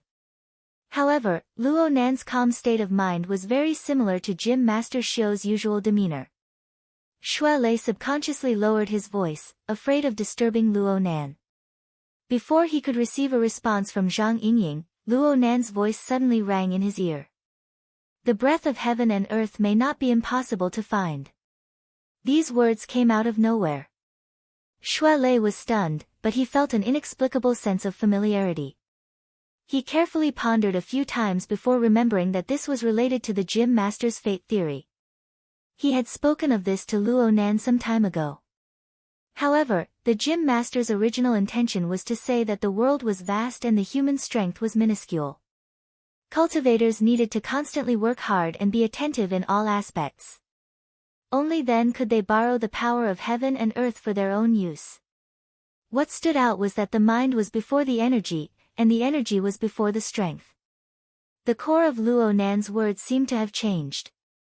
Shui Lei did not quite understand Luo Nan's thoughts, but he was worried about Luo Nan's state. He could only ask cautiously, Nanster. The flow and operation of the river, the existence and destruction of the forest, all have rules. They form their own systems. They can be said to have their own formats. It is these small formats that are like sets of gears naturally formed by the heavens. They are joined together to form the large format of heaven and earth. Luo Nan had already entered the state of mind. He continued speaking, from the perspective of formatting theory, the heaven and earth format is vast and boundless. It is rich in layers and changes. It is like a production line assembled from complex machines. Tens of thousands of gears operate in sequence, transmitting power layer by layer. Here we go again. Zhang Yingying could not help but groan. The scene of her talking to herself was simply a replica of that night at Frost River reality. Unfriendly thoughts and concepts assaulted her face. She never expected that Luo Nan would purposely oppose Zhang Yingying. While Zhang Yingying was grumbling on the other side, Luo Nan suddenly came out from his extreme self-centered state. He sought interaction and posed a question to the two. The heaven and earth formats production line won't stop working. Under such circumstances, to insert a self-made gear into the production line and make it seamless, how do I do it? The answer is coupling. Luo Nan was like a child striving to show off. He impatiently announced the answer. A smile blossomed on his bloody, tear-stained face. It was extraordinarily bright and splendid. Xue Lei was stupefied once more. He didn't quite understand Luo Nan's words, but he had never seen Luo Nan have such a bright and clear appearance ever since they became acquainted. Indeed, Luo Nan was extremely delighted. The deeper his observations of gear went, the more he fell head over heels for the mysteries within. This gear building was embedded within the heaven and earth format. Rumbling production lines were added to the mix. They were precise and orderly, seamless, and there wasn't the slightest hint of artificiality.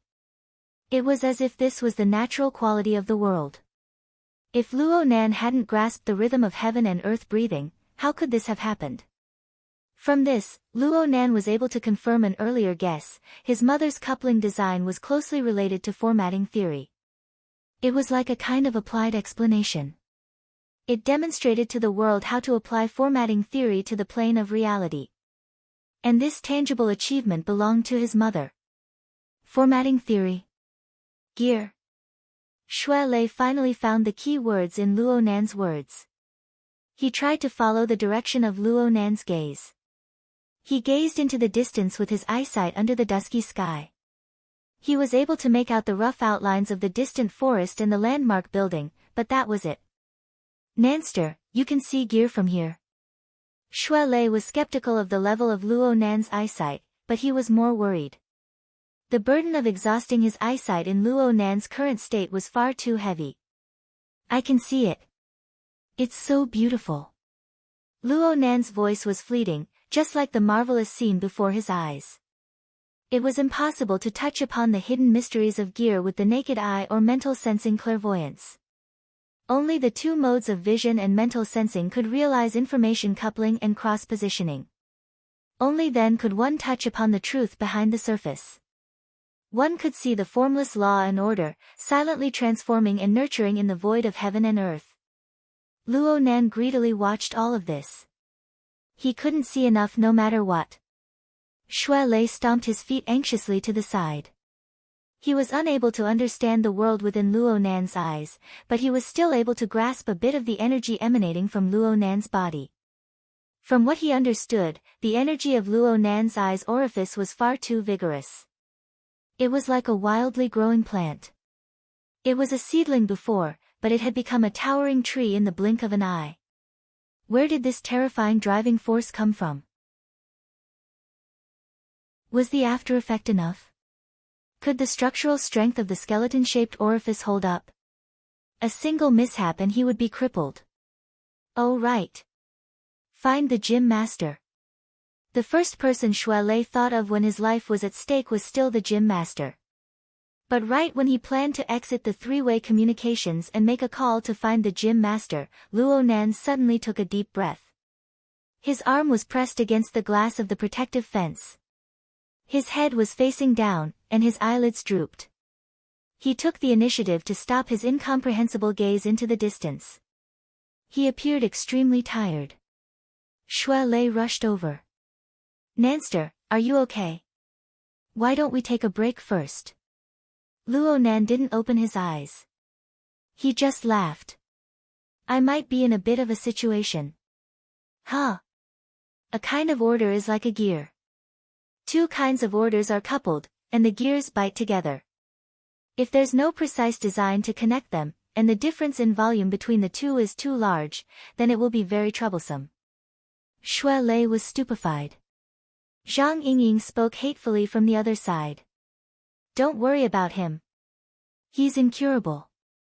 Luo Nan understood the different forms of concern and worry from his friends, but it was hard for him to continue explaining the situation with his body.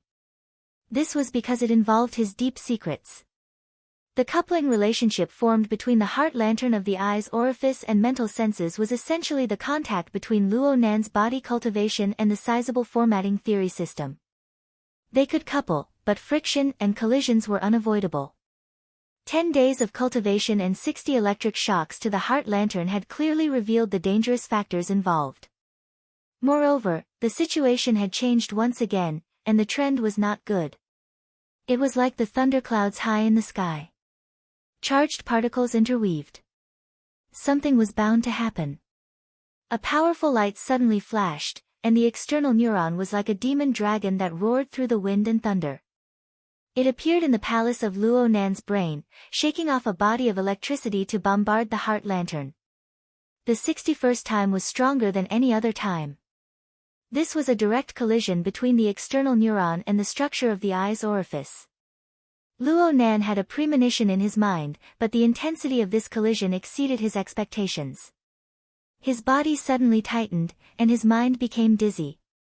He seemed to hear the sound of his eyeballs shattering in his daze. The impact his brain nerves received was transmitted to every part of his body through his tightly interwoven nervous system. His muscles, bones, blood, and fascia all twitched reflexively. Luo Nan curled up his body and crouched down. He reached out his hand to cover his eyes, and tears flowed uncontrollably from his eyes. His eyeballs heated up, and his eyelids twitched wildly.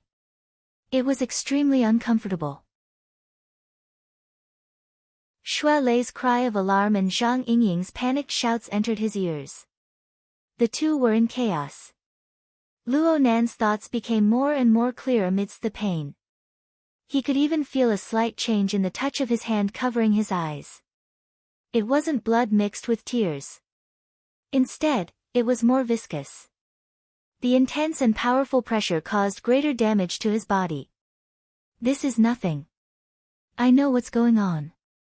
Luo Nan calmly comforted himself. The results were very good. There was probably nothing that could shake his heart more than the discovery of the mysteries of gear in a short amount of time. Even though his eyes couldn't see, he still accurately grabbed Xue Lei's outstretched arm and whispered, "I'm fine." Someone's coming from behind. The sound of water surged from the direction of the heavenly ocean lake just as Luo Nan finished speaking. It was mixed with a muffled explosion. An enormous devil ray soared into the sky and landed heavily, raising large waves in the pool. At the same time, a figure leaped up gracefully, jumping onto the frame structure propped up above the side of the pool. The figure wore a black diving suit, revealing the strong and sturdy lines of a human body. His face wore enormous diving goggles, and he had no intention of taking them off. This was one of the members of the investigation team sent by headquarters, Puppeteer. Xue Lei turned around, protecting Luo Nan behind him. His eyes were vigilant. Puppeteer didn't express anything. He relied on his good position to look down from above. His eyes behind the diving goggles continued to size up the two people at the edge of the viewing platform.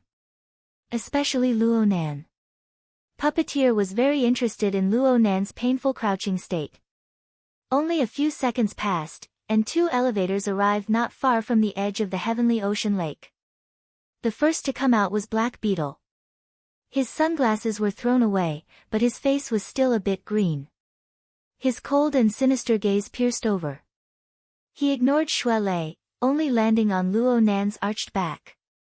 Xue Lei wasn't the least bit polite to this person. He glared fiercely at Luo Nan, but he was still a bit nervous in his heart.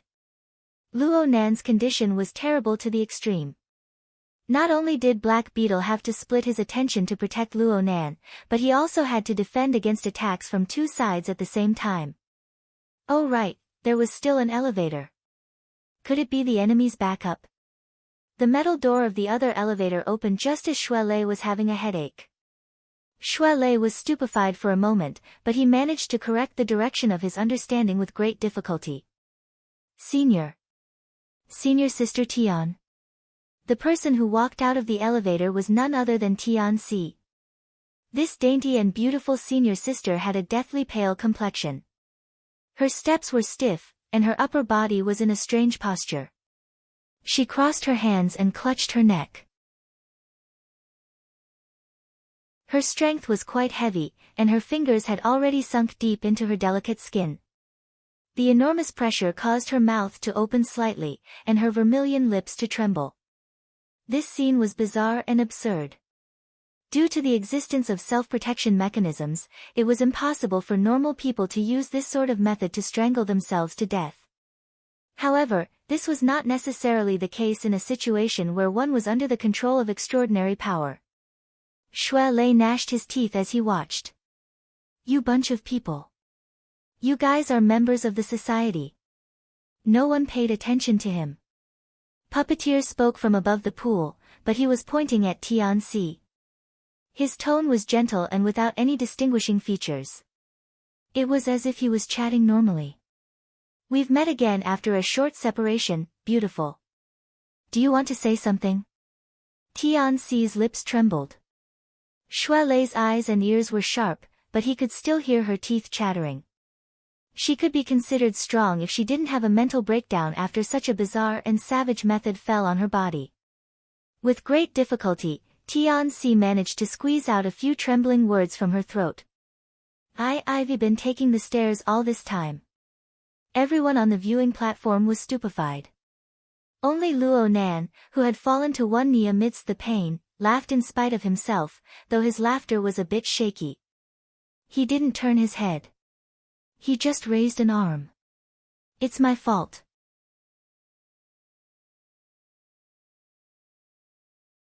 Chapter 305. On the entire viewing platform, only Luo Nan was able to understand the feeling of grievance in Tianxi's words. She really did follow Luo Nan's instructions. She walked down the stairs of the fire escape. No matter how tired she was, she didn't ask for help from the elevator. She stayed far away from the central crystal pillar, but she was still unable to escape Puppeteer's demonic claws. She was controlled and taken hostage. Of course, the grievance was secondary. Tianxi felt more fear. She was an intelligent person. She guessed that the current momentum of victory and defeat between the two sides from the choices made by Puppeteer and Black Beetle should have been reversed. Otherwise, there would be no meaning in her being a hostage. Her value to the kidnappers was to threaten Luo Nan. But what value did she have to Luo Nan? Why would he give up the great situation of reversing the hopeless situation and take the risk to rescue her? This situation nearly made Tianxi fall into despair. However, she could only place her hopes on Luo Nan. She was all the more afraid that Luo Nan would turn a blind eye because of the inconvenience. So her expression of grievance came from her heart, but it was more or less a deliberate expression. She only hoped that she could arouse a bit of Luo Nan's understanding and sympathy, so that she could redeem a bit more of a chance at survival. Luo Nan's raised arm gave Tianxi a bit of comfort. However, her reaction couldn't satisfy others. Puppeteer sighed in the air above Heavenly Ocean Lake. He slid his body to the middle of the pool's edge along the frame structure above the pool. He crooked his finger at Tianxi. Tianxi's feet involuntarily leaned towards the swimming pool. When she got closer, her left thumb pressed against her lower jaw. She violently turned her face around and lifted it up slightly, forcing her to look up at the master who currently controlled her life. Come. Let's work together. Puppeteer crouched down. He even lowered a hand to indicate to Tianxi. His diving goggles covered half of his face. His mouth cracked open, revealing his snow-white teeth in a smile. The shape of Puppeteer's face wasn't bad. He had the flavor of a sunny man, but Tianxi was completely drowned in fear under this smile. She could only watch helplessly. She was like a marionette.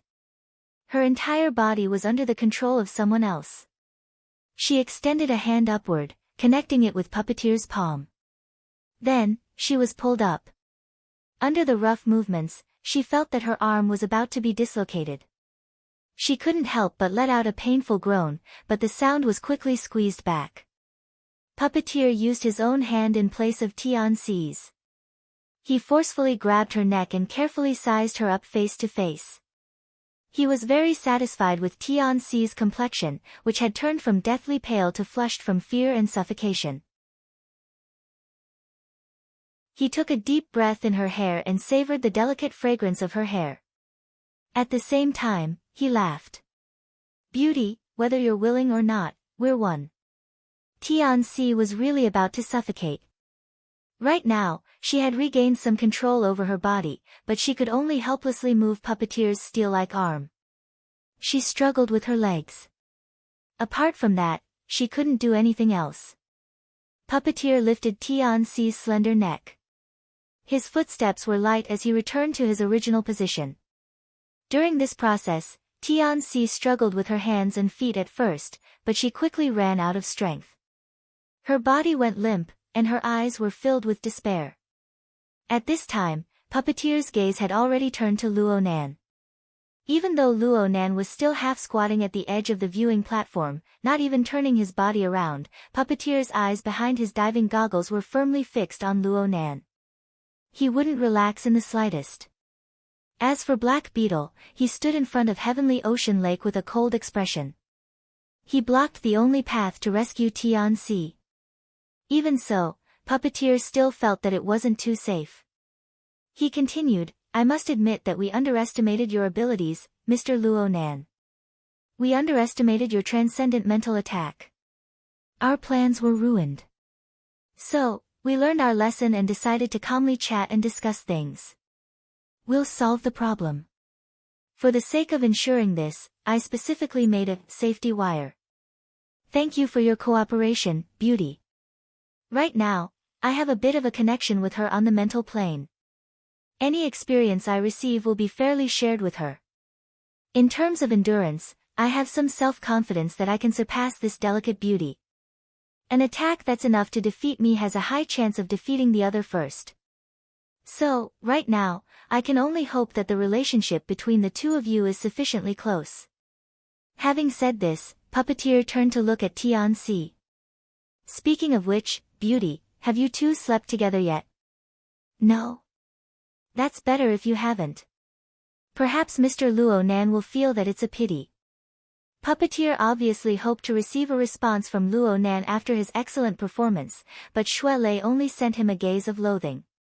The main character, Luo Nan, still maintained his original posture. He had even retracted his apologetic arm. It was unknown whether it was due to the effects of his injuries, or whether it was due to his disdain for his defeated subordinate. Puppeteer sighed. He had no choice but to urge Luo Nan, "Mr. Luo Nan, it's best if we don't waste any more time.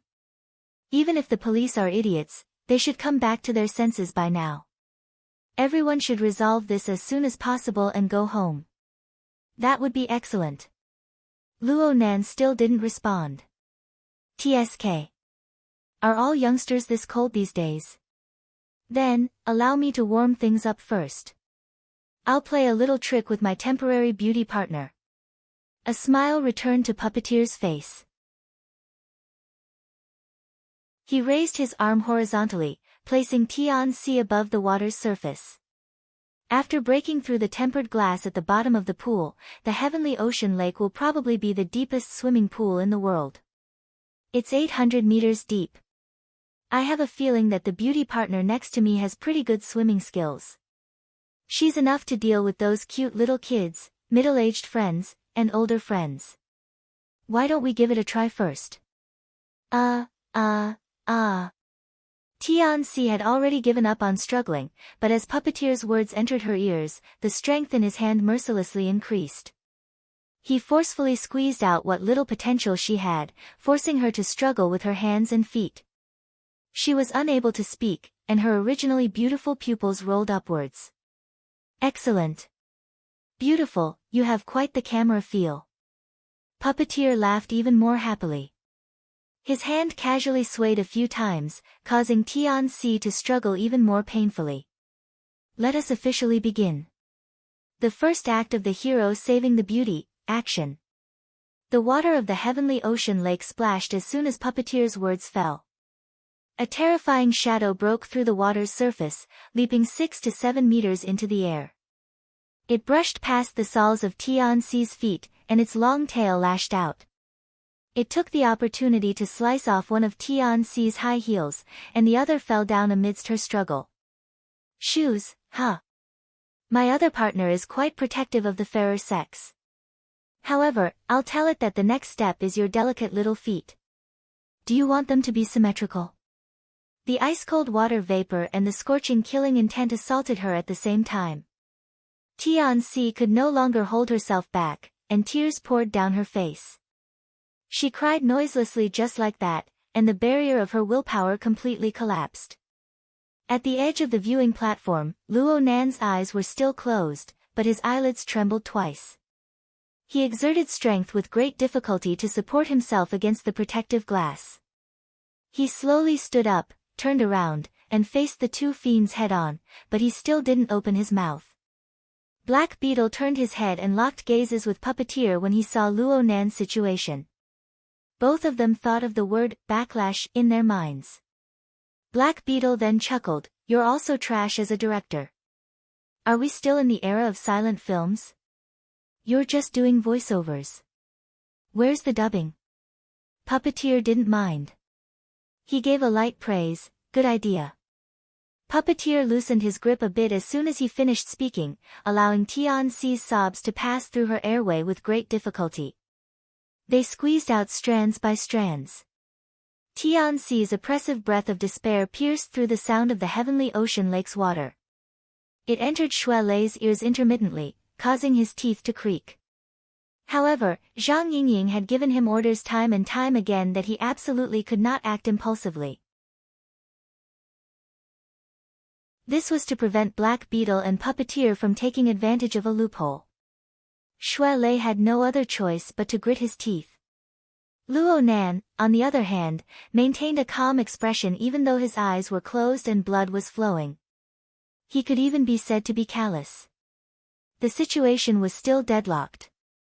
Puppeteer had a big headache when faced with this master who wouldn't be moved by force or persuasion. In the end, time stood on the opposing side in Xia City. Puppeteer could only confront Luo Nan while using his own channels to contact him and ask for advice. A few seconds later, he snapped his fingers. "How about this? Let's change methods. Beauty, beauty, don't cry. Let me ask you something. This callous boy in front of us, were you on a date just now? Now he's crying his eyes blind. Why? Can you tell me?" Tian-Si's willpower had collapsed. She thought she was dead. How could she respond? Puppeteer shook his head. "How about this? For the sake of fairness, I'll tell you a secret first. Our other partner." As he spoke, the mutant devil ray broke through the surface of the water once more. It leaped into the air, but it didn't fall according to the laws of physics. Instead, it resisted gravity and floated beneath the dome, circling around Tian-Si's body. "Our partner can actually fly. This way, he can use his large mouth to meticulously grind away the skin and flesh of your little foot bit by bit. He can slowly chomp down. It's better for digestion. So, let's work together a bit more." As he spoke, the devil ray's long tail of electricity had already wrapped around Tian-Si's calf. It hooked onto her stockings a bit, coiled up, and gradually tightened. Tian-Si felt the sensation of a snake coiling around her calf. There was even the numbing power of electricity. Her entire body trembled, and the gurgling sound of her throat mixed with her hoarse sobs. She just wanted to faint. But under Puppeteer's control, this became an extravagant hope. "Pay attention to the time," Puppeteer reminded her one last time.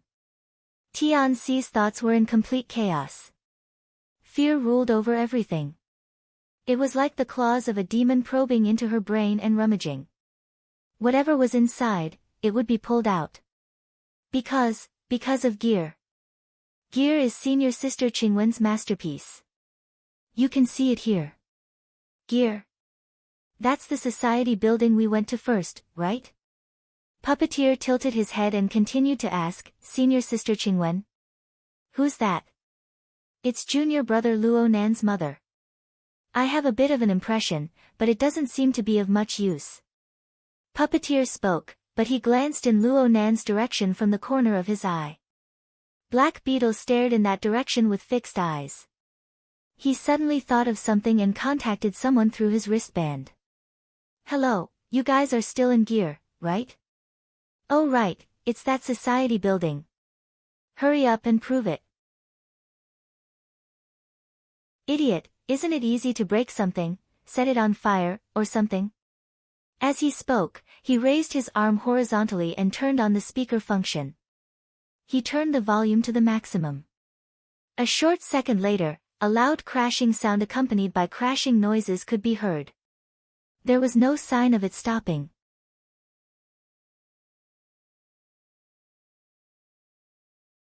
Chapter 306. Black Beetle knew that Luo Nan's current injuries were mostly due to the backlash of the secret technique. It had little to do with their methods. But this didn't affect Black Beetle's good mood. He climbed back onto the viewing platform, and his taut face relaxed for the first time. He hissed and laughed at his wristband. Snake tongue.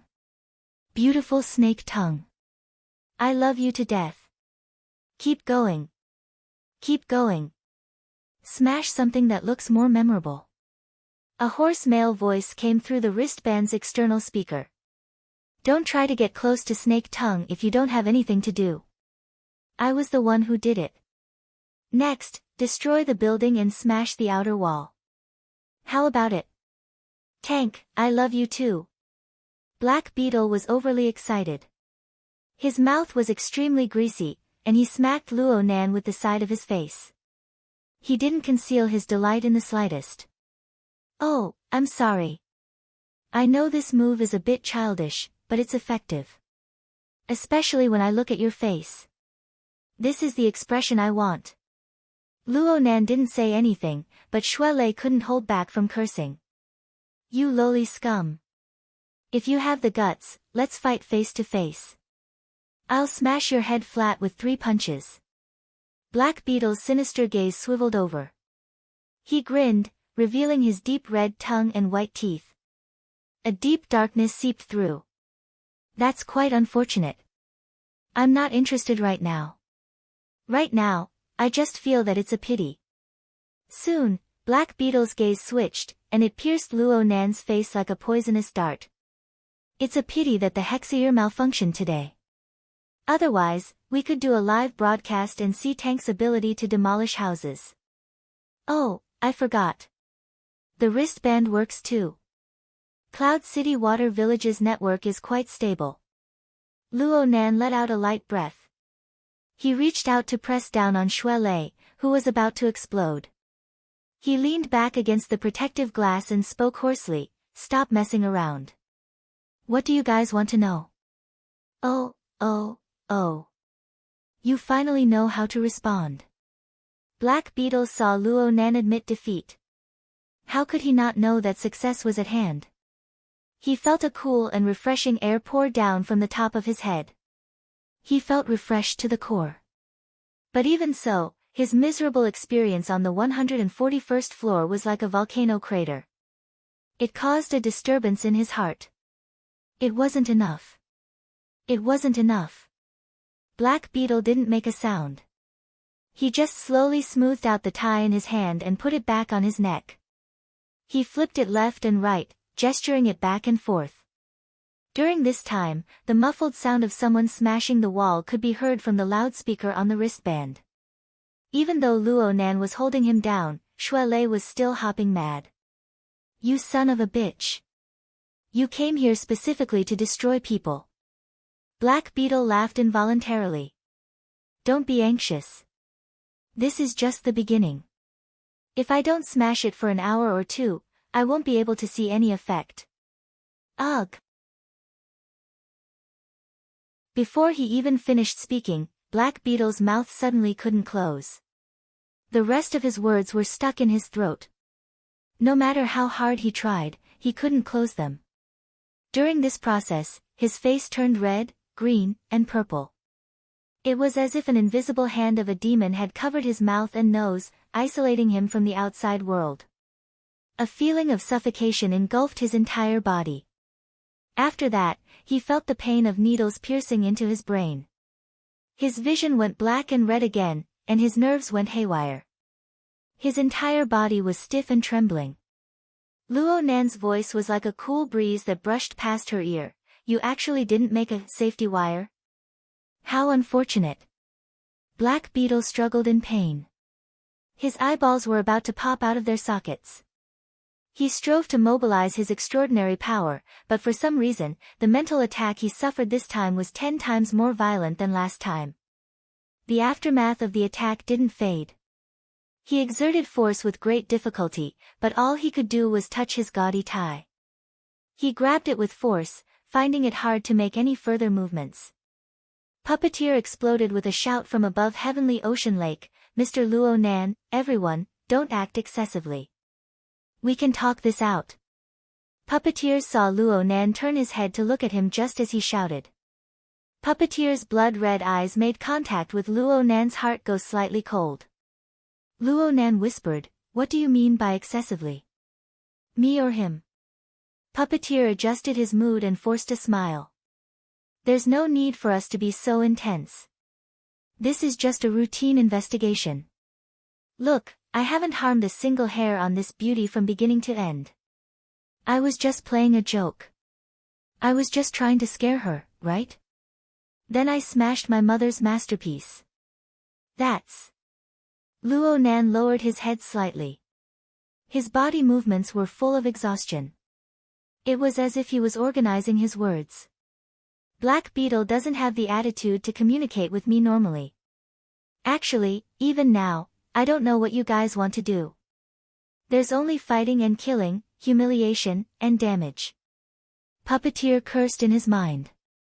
He cursed Luo Nan, and he cursed Black Beetle. Black Beetle had seen the series of conflicts from start to finish. Luo Nan's claim that he didn't know was certainly nonsense.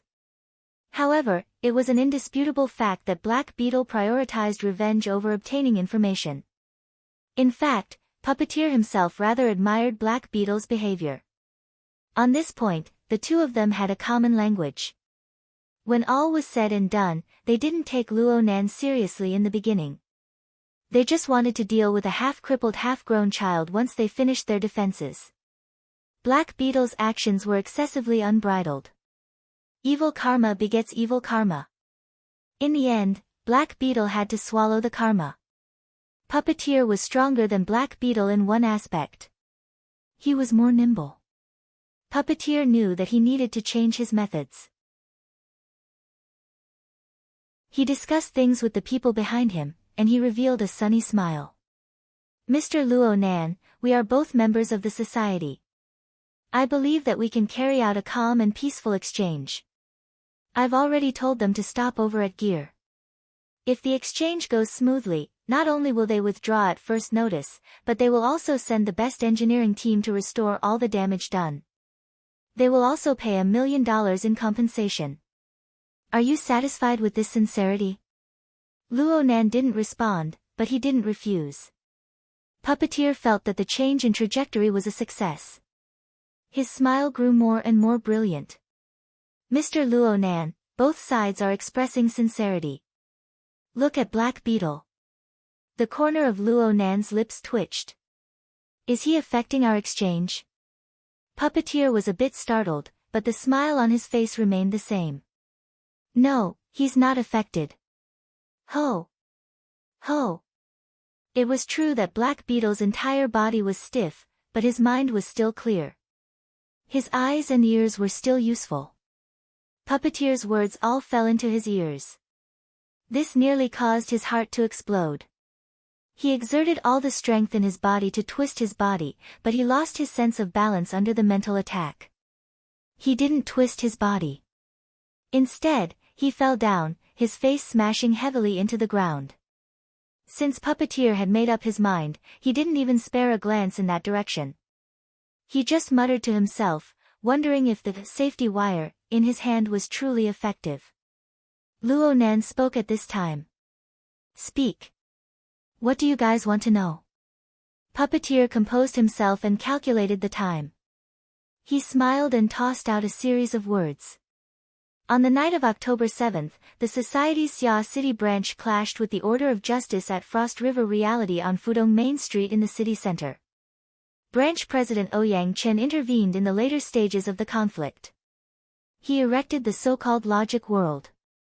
From that point on, many things are unclear. This is disadvantageous to headquarters in restoring the truth of the matter and upholding justice for everyone. Luo Nan also laughed. You guys should go ask President Ouyang. 1 for personal gain, 2 for public gain. One-sided testimonies are very hard to accept. We learned through special channels that Mr. Luo Nan, by chance, entered the logic world through an out-of-body state. You are an extremely important witness. So we want to ask. What special channels? Luo Nan was very curious. Puppeteer's face finally turned cold. Mr. Luo Nan, no matter how you say it, this is an investigation by headquarters. I hope that everyone can correct their attitudes. Don't create any side issues and don't want to see consequences to appear. Luo Nan nodded. He no longer interrupted. Ask. Puppeteer stared at Luo Nan's face and spoke in a deep voice, we want to know what you saw in the logic world. Narrow down the scope a bit. What did Ouyang Qin do? What did An Weng of the Order of Justice do? Why did he do this? Then he disappeared without a trace. Where did he go? There are many things that I don't know. Tell us everything you know. This will take a long time. Mr. Luo Nan. Puppeteer took a deep breath. His fingers exerted more pressure on Tianxi's slender neck, using her painful struggle to express his mood. Since we all know that this will take a long time, why not be a bit more nimble? Actually, Shui Lei was itching to give it a try at this time, but he was stopped once more. Luo Nan leaned against the protective glass and muttered to himself for a moment. He said, if you want to know An Weng's actions back then, you must understand what the logic world created by President Ouyang is. Puppeteer raised his voice. Mr. Luo, our time is precious. Before Puppeteer's voice could fall, an order came from behind. Let him continue. This information is very valuable. Puppeteer's face twitched, and he instantly switched to a smile. So, please be concise and comprehensive. Luo Nan ignored the change in Puppeteer's expression. He just minded his own business and spoke several seconds later, if you view the mental plane as countless layers of fluttering cloth. Puppeteer cursed inwardly, F***ck. He had no choice but to interrupt Luo Nan once more. The world recognizes that the mental plane is divided into 3 zones, 1 region, and 1 domain. Where did your countless layers come from? Luo Nan did not speak. He raised his eyelids, and his blood-red eyes faced Puppeteer. Perhaps he could not see clearly, but he maintained this posture until Puppeteer felt that he was an incurable idiot. Puppeteer's eyelids twitched. Mr. Luo. Luo Nan had kept his eyes open for too long. His eyes burned with pain, so he simply closed his eyes and adjusted his breathing. 5 or 6 seconds passed before he said, through the formatting theory created by my grandfather, I observe the mental world. It's just like that. Do you need me to explain what formatting theory is? The relationship between the self, society, and heaven and earth format should be relatively easy for ability users to understand. I remember that President Ouyang did some elaborations on self-logic and secular logic. You guys aren't so stubborn that you don't know anything about this, right? 4 or 5 new concepts popped up one after another, causing Puppeteer to be a bit dazed. Luckily, he quickly received instructions from the rear. He corrected the direction of the topic. We can postpone the theory lesson. Right now, you can directly describe it. First, what do you know about the logic world? Second, what is the result of An Weng being in the logic world? Then I won't use a curtain to describe it. Luo Nan raised his head slightly and adopted a posture of reminiscence. The logic world? Now that I think about it, it's probably a part of the heaven and earth format that was forcefully dismantled and pieced together into a temporary production line. In terms of composition, it is a part of the heaven and earth format. In terms of rules, the self format is the yardstick. The heaven and earth format is temporarily included in the scope of the self format. Using a small gear to drive a large gear. The coupling structure here is truly exquisite. Format your sister. Gear your mother. Puppeteer felt that his ability to understand had been insulted. He wanted to immediately snap Tianxi's neck, but Luo Nan's voice drifted over just as this thought passed through his mind.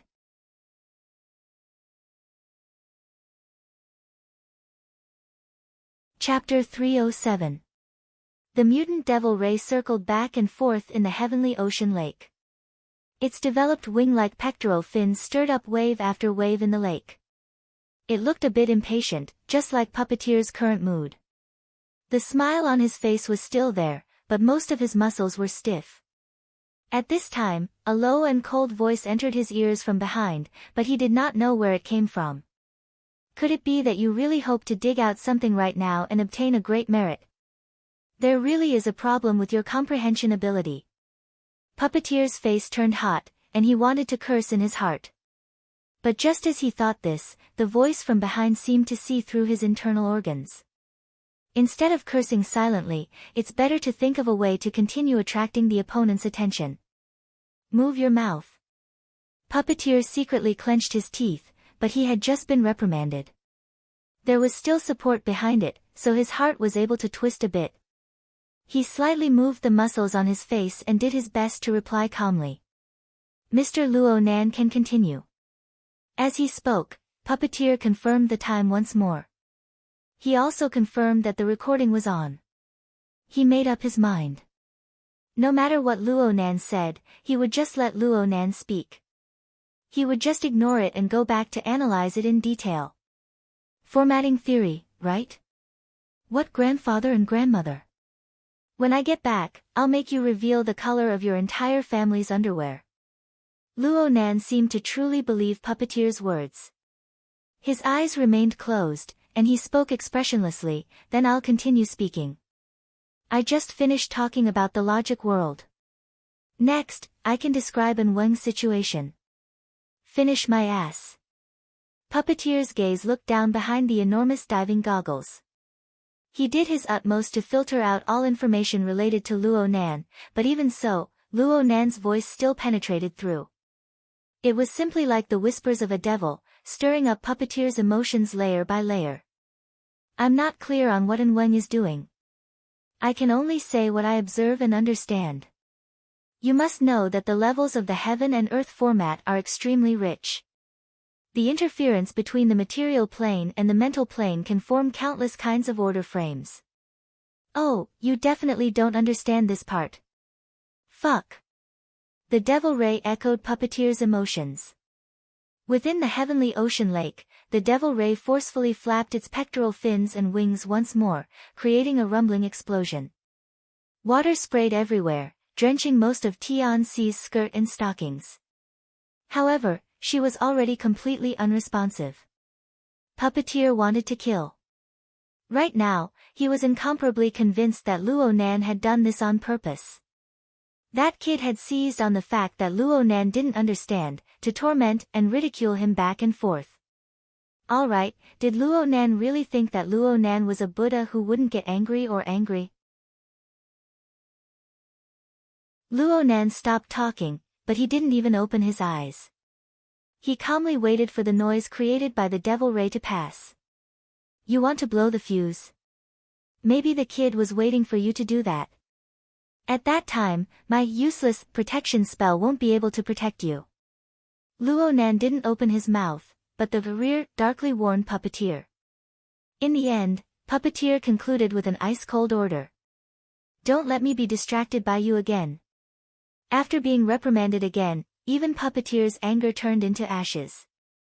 He suddenly came to a realization. What was Luo Nan's goal in this round of taunting and stabbing? If what the rear said was really to provoke him to cut off the safety wire himself, then their intentions were really deep. On the surface, Puppeteer had said that he and Tianxi shared mental attacks, but Luo Nan could presumably see that the connection between the two was actually unequal after these few rounds. Tianxi was being tormented to the point of hovering between life and death, while Puppeteer was quite relaxed. In reality, even if Luo Nan's mental attack came, Puppeteer had the confidence to block the first wave. He relied on Tian-Si in his hands. She was a good conductor. She was enough to minimize the damage to himself. And if he made a mistake and cut off his own path of retreat, what would happen to him? Just look at Black Beetle in front of him. He was a living example. Many complex thoughts flashed through Puppeteer's mind, but a thin layer of cold sweat covered his back. He immediately loosened his fingers and even sent a bit of vital energy into Tian-Si to avoid giving her more pressure. He also helped her smooth out her blood and energy. He was afraid that his emotions would be too extreme and he would really strangle the safety wire on the spot, pushing the situation into an unsalvageable situation. He still had to explain to Luo Nan, sorry. Mutants aren't easy to control. I didn't interrupt your train of thought, did I? Luo Nan was silent for a moment. His voice became a bit deeper. I coined the term order frame. It's normal that you don't understand it. So ask yourself. Do you need further explanation? Puppeteer stared at Luo Nan's face. The more he looked, the more he felt that he had dodged a calamity. Otherwise, what would he explain? Would he return the favor with aplomb? He was just trying to cover it up. Youngsters these days had ruthless hearts. Puppeteer's mind relaxed and tightened. From the looks of it, Luo Nan still harbored thoughts of direct conflict with them. Perhaps the society's reinforcements were about to arrive. Puppeteer needed to be a bit more careful and make more preparations. Speaking of which, the rear wasn't ready yet. In any case, Puppeteer adjusted his mentality. He accepted his fate. He wouldn't get pregnant just by listening to it. What was there to be afraid of? He put on his signature sunny smile. Of course, it's best if you can explain. I want it. Why wouldn't I want it? Luo Nan felt extremely exhausted after going through so many things. He let out a breath and gasped for a bit before continuing, I came up with this term. The source was the inspiration provided by Child. Child? Puppeteer adjusted his mentality. His utilitarian heart gradually faded, and his mind became much more nimble. He raised an eyebrow upon hearing Luo Nan's words. The years of truth. Luo Nan didn't respond to this topic. He followed the prescribed order and continued to speak. Child once said that observation is order. According to my understanding, it refers to using one's own logic to comb through the myriad things of the world that one observes, establishing laws of order that are easy for one to understand and utilize. And our existence itself is the product of a certain natural order. Here, the order of the subjective and the objective, the order of the mental and the material, interferes. It is like two gears biting together. If the coupling structure is relatively stable and the operation is effective, then it is a gear set with relatively independent functions. It is an order frame. An order frame can be large or small. Speaking small, it can be our own cultivation method, and it can even be subdivided. Speaking large, the myriad things of the world can be included within it. Connections can also occur between the various order frames. The eyes behind the diving goggles blinked. Perhaps it was because his mind had calmed down, or perhaps it was because he had a clear reference, but Puppeteer suddenly felt that Luo Nan's words were quite reasonable if he cast aside the descriptions of gears and formats and used terms that were easier for Puppeteer to understand. The order frame was like the self-logic of an ability user. Oh, this was Ouyang Chen's concept. Puppeteer preferred the more fanciful term of domain. On the side of headquarters, there were powerful people who proposed that the material world should be regularized. They wanted to use the perspective of pure supernatural power to reinterpret the entire universe. At the very least, they needed to leave a place for the mental plane. Of course, the 50 years of rapid development of the inner world was far too immature when compared to the profound and complex physical system that humanity had developed over 1,000 years. This argument could only be used as a form of motion. It could only be listened to for the time being. Were kids these days considering such complex issues? Or was formatting theory really that valuable? He would have to dig deeper when he got back. They're really chatting. Zhang Yingying was dizzy from listening through the three-way communications. She could not help but shout, "Don't get carried away. This fellow puppeteer is very sinister. Hey, I think I heard someone say snake tongue just now. It's snake tongue, right?" Luo Nan acted as if he did not hear her. He continued to talk loudly. It was Xue Lei who confirmed in a low voice, "It's snake tongue without a doubt. There's also a tank. He's over at Gear right now. He's threatening Nanster. That sinister woman has quite the reputation. She's a true curse mage with an inheritance. Holy crap. I just checked. She's not in the investigation team at all. She snuck over." Zhang Yingying slapped the steering wheel again. Right now, the investigation team's leader and deputy leader are both under control. But the other side may not know about this variable, snake tongue. We must notify the people coming over to provide support. Otherwise, we'll just be sending ourselves to our deaths. Xue Lei's heart tightened a bit. Is this person very powerful? She's been an architect-level character for a long time, but she's a bit like Nanster. Her body isn't too good, so she lives in seclusion and rarely shows herself. But she specializes in curses, and she also understands torture and assassination. She's extremely sinister. When it comes to harming people, she can leave her soul body and travel 1,000 kilometers in a single night to another city. Oh my god. Zhang Yingying stopped slapping the steering wheel and instead slapped her thigh. Be careful of this person. You must be careful. You guys are talking a bunch of nonsense over there, but if she's in an out-of-body state, she can go from Gear to Ocean Sky Cloud City in a single thought. Xue Lei's scalp went numb when he heard this. He immediately opened his mouth to warn Luo Nan, Nanster. The words just left his mouth when Luo Nan's back borrowed a bit of strength from the protective glass. He stood up straight and spoke softly, "You might not be able to understand it if you just say it with your mouth. This way, I can do a demonstration." Puppeteer keenly sensed the minute changes on Luo Nan's side, especially Xue Lei. It was clear that Xue Lei was communicating with someone and knew some information. Puppeteer's heart tightened a bit, and his body quickly entered a battle-ready state. The smile on his face didn't change. Demonstration? I think what you said just now was quite good. I already understand the concept of the order frame. It's actually a domain, a small universe, a law of heaven and earth. Am I right? Wrong. Luo Nan responded in a straightforward and efficient manner. The core I just spoke of isn't actually in the order frame. Instead, it lies in coupling. The former has a myriad of names, but its source lies in the myriad of connections between each other.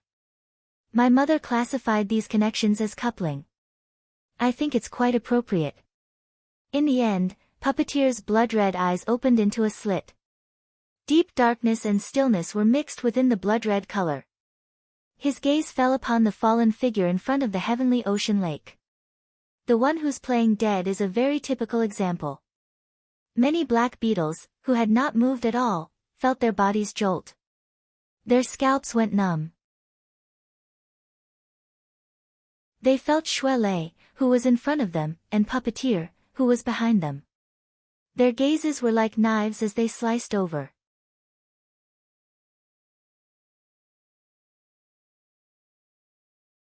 Chapter 308. Black Beetle really was playing dead. Though Luo Nan's second mental attack was much stronger than the first, there was still an end to it. After enduring the most painful period, Black Beetle regained his soul and regained his ability to move. However, Black Beetle could no longer find his position in the current situation. He saw it clearly. This group of people from headquarters were all unreliable cold-blooded people. After he made a move against Luo Nan, he severed his friendship with the Xia City branch. He did a pirate-style jump and finally smashed into the sea. Right now, Black Beetle hated Luo Nan to the core. He hated Puppeteer to the core, and his teeth itched. Presumably, both sides felt the same way about him. Black Beetle didn't know how to deal with this awkward situation. He could only lie on the ground and play dead. He thought about how to adapt to the situation. It would be best if the sandpiper and the clam could fight and the fisherman could profit from it. But if not, he would retreat unscathed. Who would have thought that Luo Nan would talk about those inexplicable concepts right when the two sides were about to completely forget about him? Then Luo Nan picked him up in passing. What happened next? The demonstration caused a chill to run down Black Beetle's back. Luo Nan didn't have any good intentions. Should Black Beetle continue to play dead? Or should he rise up in revolt? Black Beetle was so conflicted that he wanted to hit the ground. Luo Nan didn't care about Black Beetle's reaction at all. His voice didn't even pause. From what I can see, Black Beetle's gear set, order frame, has a total of 4 gears inside and out. In the middle is a large gear formed from the structure of body and soul. Practically all power must circulate through it. Every ability user must possess such a central hub. This was relatively simple, and Puppeteer had no trouble understanding it. However, Puppeteer's attention was a bit off. His ice-cold gaze swept back and forth over Black Beetle's motionless body. Needless to say, Puppeteer believed 80% of Black Beetle's story of Luo Nan playing dead. Puppeteer had let Black Beetle down earlier, but since he had offended Black Beetle, there was no point in thinking too much about it. Puppeteer was more concerned about how to deal with this variable. Black Beetle has an outer gear aside from the central gear. That is, the 27 beetles scattered on the viewing platform and the 6 beetles in his necktie. The precise number Luo Nan spoke drew Puppeteer's attention back. Luo Nan gave a rough sense. The numbers scattered on the platform should be about the same. However, that gaudy necktie was Black Beetle's core tool. It was always hidden tightly. How did Luo Nan confirm it? After hesitating for a moment, Puppeteer decided not to take it seriously. Luo Nan continued to speak. The 33 beetles appear to be scattered, but they are actually intimately connected through the activation of soul strength. They can form another gear structure at any time. This method should be more flexible, and it wouldn't matter if he threw a few of them.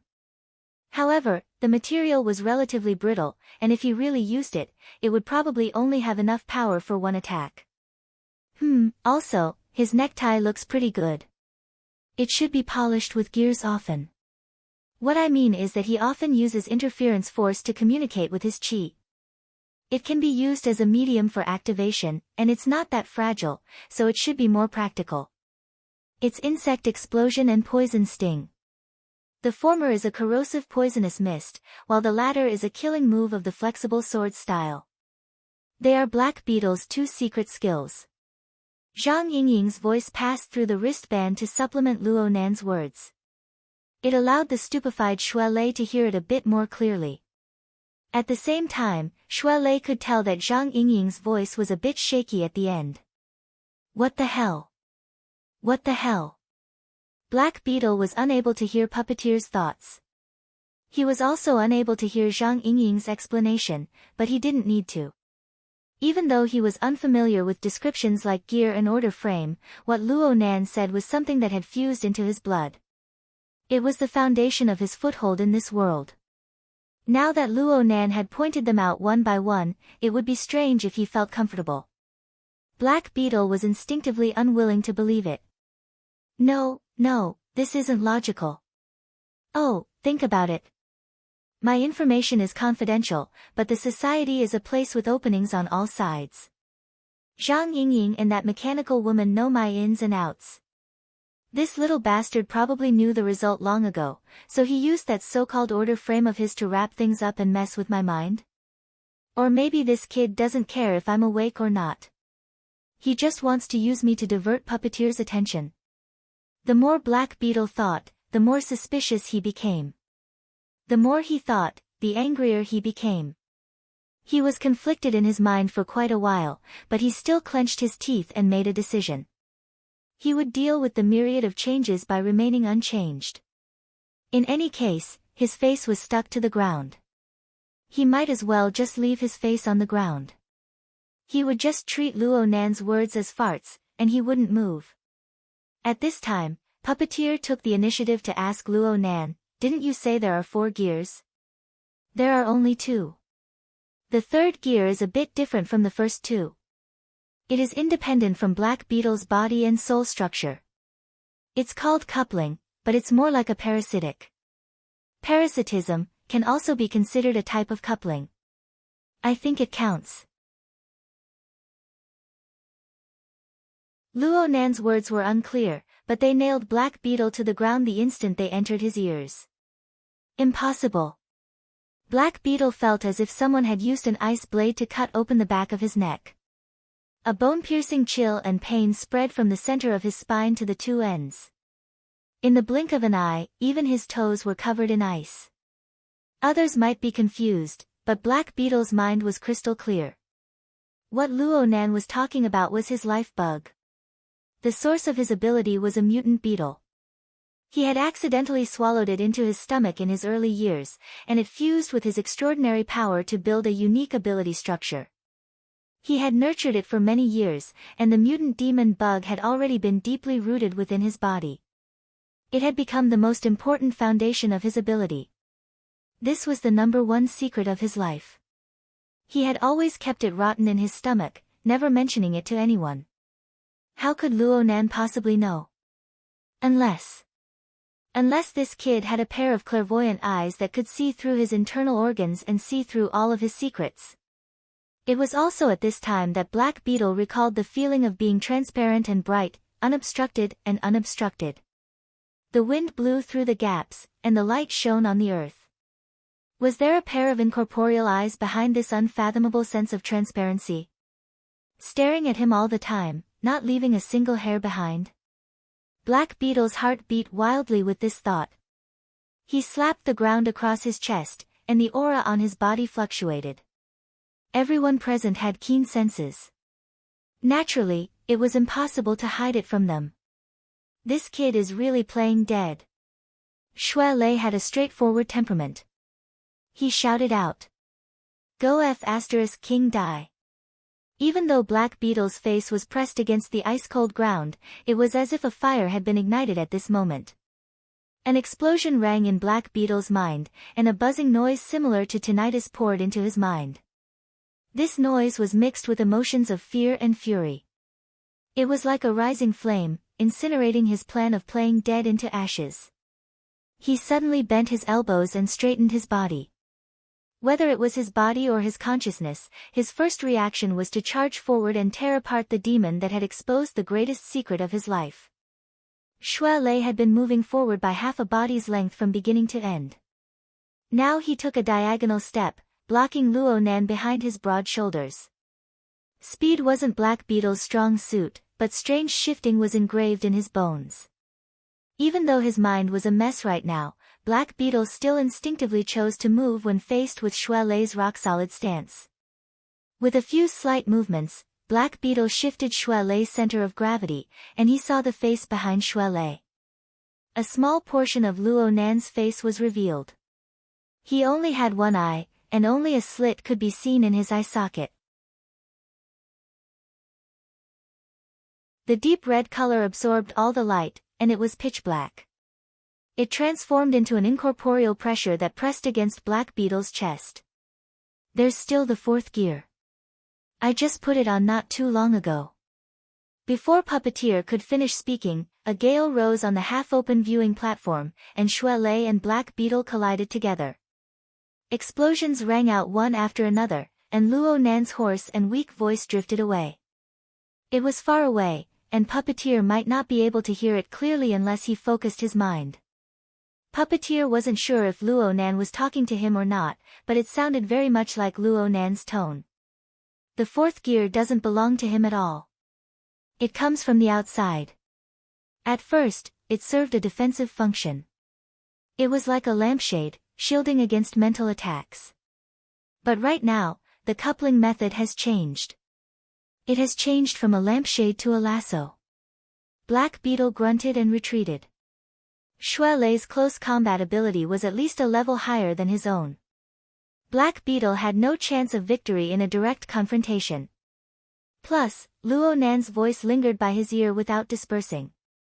Luo Nan's words pierced his mind over and over again, making it hard for Black Beetle to continue fighting. Black Beetle shifted his body greatly to the side. He no longer exposed his back to Puppeteer. Instead, he formed a long and narrow triangle before stopping. He gasped for breath slightly. His gaze first stared at Luo Nan, then turned to Puppeteer. Then, his gaze flitted across the various shadows of the platform. His mind wavered like his gaze.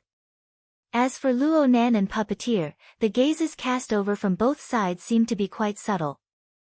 Intense unease and fear materialized, rolling within Black Beetle's chest and abdomen. Snake tongue. Give me a reply. What responded to him was a hissing sound. It was quiet and dark, like the hissing of a viper in the darkness. Scales slithered. Black Beetle was overwhelmed with shock when he wanted to move. A terrifying feeling of numbness rose from his abdomen all the way up, drowning his internal organs and drowning his throat. The power of the numbness continued to rise. A buzzing sound pierced into his brain. Black Beetle's eyeballs bulged, and veins crawled over the whites of his eyes. His eyes were filled with fear and despair. This was his life bug. He had always carefully kept it within his abdomen, keeping it separate from his internal organs. But now, the demon bug had gone out of control. The mutant demon bug's terrifying instincts awoke under the influence of the strange hissing sound. It bit its way through Black Beetle's intestines, stomach, chest, throat, and all the way to the brain. Black Beetle wanted to struggle, but his opponent didn't give him any chance. As the feeling of numbness and the buzzing sound of the bug entered his brain, his consciousness darkened. His spiritual light was lost forever. The violent wind masked Luo Nan's long and drawn-out sigh. Luo Nan didn't want to save Black Beetle. He just wanted to give Black Beetle a warning and trip up his opponent's secret plan. However, he never thought that Black Beetle's methods would be so ruthless. Black Beetle had directly awakened the mutant bug parasitizing within Black Beetle's abdomen. The roles of host and guest were reversed. Black Beetle died rigidly in the wind. He was thoroughly dead. Right now, his body only existed as the exoskeleton of the mutant demon bug. He was tossed about at will. Xue Lei wasn't too sure. He sized up Black Beetle with vigilance and asked Luo Nan, "Is he?" Luo Nan nodded. "Dead." Before Xue Lei could finish speaking, Black Beetle opened his mouth. "Yasakasha." Black Beetle wiggled his lips, tongue, and throat. The range was very clear, but his voice was vague and hoarse. When he used too much strength, a green spike even protruded from his mouth. It even swayed left and right.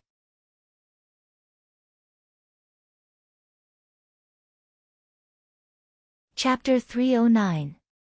No matter how fast I rushed, I was still half an hour late. I was enlightened in anger to change the title. This is a contradiction between the details of the outline. Everyone, please don't mind. Xue Lei was extraordinarily courageous and insightful when he saw this situation that went against normal aesthetics. His human instincts made his scalp go numb. He couldn't help but shiver. What kind of monster is this? Luo Nan didn't answer. On the other hand, Black Beetle turned his body a bit to face the two. He continued to speak from his throat. Pashasha. What Aka means is, sorry. Black Beetle enunciated these words perfectly. If one were to close one's eyes, one wouldn't be able to tell the difference between before and after. Even if one were to open one's eyes, it would still be the same person, as long as one could ignore the uncomfortable details. Right now, Black Beetle's behavior was one of incomprehensible restraint and politeness. His hands were a bit stiff as they protected his lower abdomen. They were slightly crossed, and his head was slightly lowered. He really did look like he was apologizing. Acting ahead of time has caused many links to be missed. The transformation still requires a process. Please forgive me. If it wasn't for the unnatural twitching of this fellow's facial muscles, if it wasn't for the fact that insect-like limbs would pop out from his mouth, nose, and even ears from time to time, Black Beetle's current behavior was simply like that of a well-trained etiquette officer. Comparing the front and back, comparing the inside and the outside, gave off a strange ghastly feeling that made one's heart go cold. Combined with Zhang Yingying's previous warning, Xue Lei reacted to what was going on. He adjusted his position once more, shielding Luo Nan behind his broad shoulders. He faced the thing that was neither man nor insect directly and growled. Snake tongue. Before the transformation is complete, I really do need to deal with the two of you. However, personally speaking, I hope to engage in a few beneficial exchanges with Lord Luo during this short period of time. The one before him was Black Beetle on the outside, a mutated demon insect on the inside, and a bizarre existence whose will belong to Snake Tongue. It spoke in a seemingly courteous and frank manner. At the same time, its stiff body leaned forward slightly. It was as if it had adapted to the pronunciation. It quickly became smooth and made a deep bow. It had an extremely respectful appearance. Lord Luo's theory is very enlightening. It has broken through a barrier that has perplexed me for many years. I have learned much. Xue Lei stood between the two. For a moment, he felt that he was quite unnecessary. This was indeed the case. Snake Tongue borrowed Black Beetle's mouth to speak and move. It was just a formality. Her telepathic thoughts treated Xue Lei as nothing. She only stared at Luo Nan. I believe that Lord Luo should have his own set of gears as well, one that is also carrying out a wondrous coupling effect to see through the laws of life. But it doesn't work very well, does it? As he spoke, Black Beetle's face twitched in a way that didn't match his tone at all. A split second later, his two eyeballs silently shattered. Blood splashed out, and the dark green chelicerae protruded from his eye sockets before retracting. Amidst this scene that made one's eyelids jump crazily, Black Beetle's face revealed a smile. The gaps between his pitch-black teeth were filled with an inhuman aura of death. Gears are extraordinary, but the human body is frail. The more complex and mysterious the coupling, the greater the pressure. How much longer can Lord Luo hold on? Luo Nan stood behind Xue Lei. He felt a bit uncomfortable on his face. The blood flowing from his eyes was about to dry up. He used the cuffs of his white coat to wipe his face twice. This small action affected the nerves on his face, bringing him a stinging pain. It was as if a small knife was scraping against his face. He exhaled, doing his best to maintain a calm expression on his face. He spoke softly, "Is it because of this that you simply killed Black Beetle to reduce the complexity of the coupling and make it easier to control?" Lord Luo's words are more apparent once the meaning is clear. Snake Tongue responded through Black Beetle's body, which was riddled with holes. Right now, she had already caught up to Luo Nan's logic of thought. She could come and go as she pleased. Allow me to express my disagreement. Lord Luo's assertion that Black Beetle is dead is a bit rash. I have only made some changes to his mode of existence. According to Lord Luo's words, I have transformed the central gear into something else. Black Beetle's body twitched violently just as Snake Tongue finished speaking. His entire body shrunk into a ball, and he fell to his knees on the ground. His entire body trembled. Xue Lei subconsciously crossed his arms, pushing Luo Nan back a bit. He was afraid that Black Beetle would stir up some other demonic moth. And at the same time Luo Nan moved, a faint and fine incantation came from Black Beetle. The incantation mingled with the cold wind on the viewing platform and blew in all directions. Xue Lei didn't know if it was an illusion, but he felt that the wind on the platform had weakened. It was a thread too late. A series of soft explosions rang out from every region of the viewing platform. Xue Lei's ears trembled slightly. His gaze spun around, accurately capturing every point of explosion. He saw light green mist rise and fill the air in those places, 27 of them. They should be bugs controlled by Black Beetle. They all exploded. It's a bug explosion. Be careful of the nerve poison inside. It's very corrosive if it's stimulated through special techniques. Zhang Yingying had already learned of Snake Tongue's arrival from her wristband.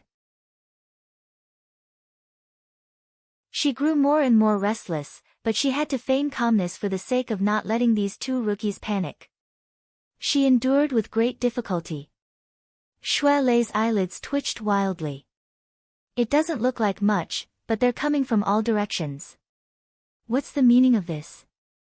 Zhang Yingying was stupefied. Coming together. Luo Nan interjected, Snake Tongue is currently controlling the airflow on the platform. Leicester, can you still climb the building while carrying me? No problem. Even if there was, Xue Lei would still have to overcome it. Then we'll. Forget it. We're a step too late. Luo Nan's voice grew hoarser. His body was indeed under enormous pressure. He grew weaker and weaker, but his mind grew brighter and brighter.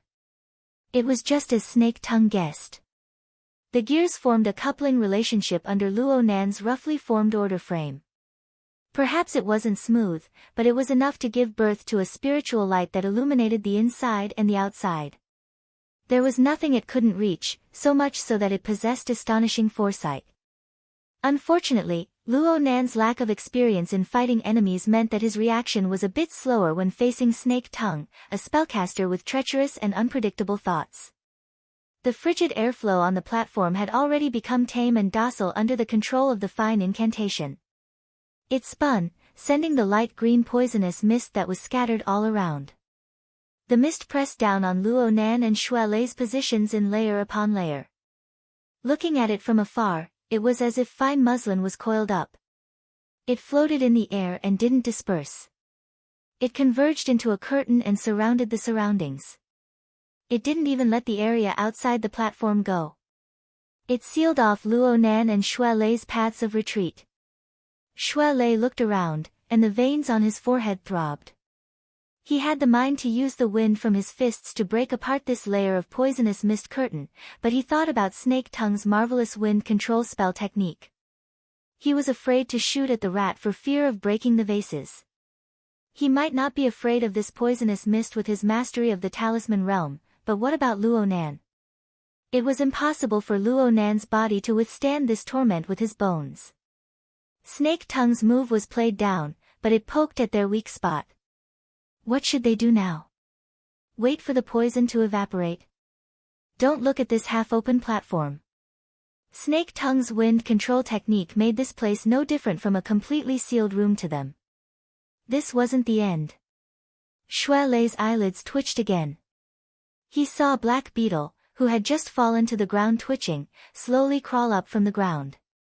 Black Beetle's body was still a bit shaky, and his two eyes, which had already turned into bloody cavities, endlessly gushed out blood. His face was pierced by a few sharp insect limbs, but he still revealed a polite smile. The transformation is complete. I've made a fool of myself in front of Lord Luo. The masked smile on Black Beetle's face shattered with a bang before he finished speaking. What replaced it was hatred and insanity that warped to the extreme. The two bloody cavities on his face turned toward Luo Nan's direction. He gnashed his teeth and said, "You little bastard who hides under a woman's skirt. Go die." The sudden change in style made Xue Lei's scalp explode. His eyes went blurry, and Black Beetle roared as he charged over. He directly charged through the light green poison screen and punched out head-on. The relatively stable poison screen was smashed into a chaotic whirlpool, and Xue Lei's nose was filled with a fishy smell. Xue Lei thought of Luo Nan behind him and flew into a sudden rage.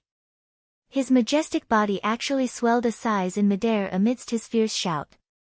His body was like a giant, and his heavy fists smashed down. An explosive bang rang out, and Black Beetle flew back at a speed even faster than when he charged. The bones of his right arm had been forcefully smashed into 3 pieces by Xue Lei, and they were pressed down by the heavy fist. They twisted and collapsed back into his forehead, causing his skull to cave in. But the instant Black Beetle was blasted back, Black Beetle's left hand secretly tore off his tie. He took advantage of the situation and swung it across Xue Lei's chest noiselessly. It was as if Black Beetle's clothes had been cut by a sharp blade. They split open in an instant, and a white mark appeared on Black Beetle's chest. The mark quickly turned red and congealed with blood. It was on the verge of breaking, and it even penetrated with a hint of darkness. Shui gritted his teeth without making a sound. He just stared unwaveringly at Black Beetle. Under normal circumstances, Black Beetle's brain would have burst open in exchange for Shui's attack. Shui would have won long ago. But the fellow in front of him had a warped face and cracked skull. What came out wasn't brain. Instead, it was half the body of an ugly demon insect. Black Beetle even grinned and laughed. Oh, the feeling of ventilation isn't bad. Why didn't I discover this before? Shui's mind went cold. He actually didn't know if Black Beetle was standing on the side of him or the demon insect. What in the world was this fellow? Before Shui could finish his thoughts, Black Beetle's expression changed again. His lips and teeth opened and closed, conveying Snake Tongue's will. Lord Luo, does this count as Black Beetle's death? Behind Shui, Luo Nan's voice was low and hoarse, but it was still stable. It's just an incomplete soul. You've kneaded it into a wrath-like monster. That's one way of putting it. Snake Tongue didn't deny it. The scale of life and death is already fuzzy for us. You say death, I say life. Each has their own standards. But what I want to ask is this. If Lord Luo were to become like this, how would you feel at that time? Of course, I definitely won't treat him as crudely as I treated Black Beetle. I will use the most meticulous techniques to slowly knead him. I will make Lord Luo's soul my most precious collection. Under Snake Tongue's control, Black Beetle bowed over once more. The dark green beetle replaced the position of the brain within the cracked skull. It squirmed slightly. When the time comes, I will reconstruct a more suitable body for Lord Luo to place your dazzling soul. If we're lucky enough, we can often exchange and discuss ideas to perfect the order frame and other geniuses. This is my plan.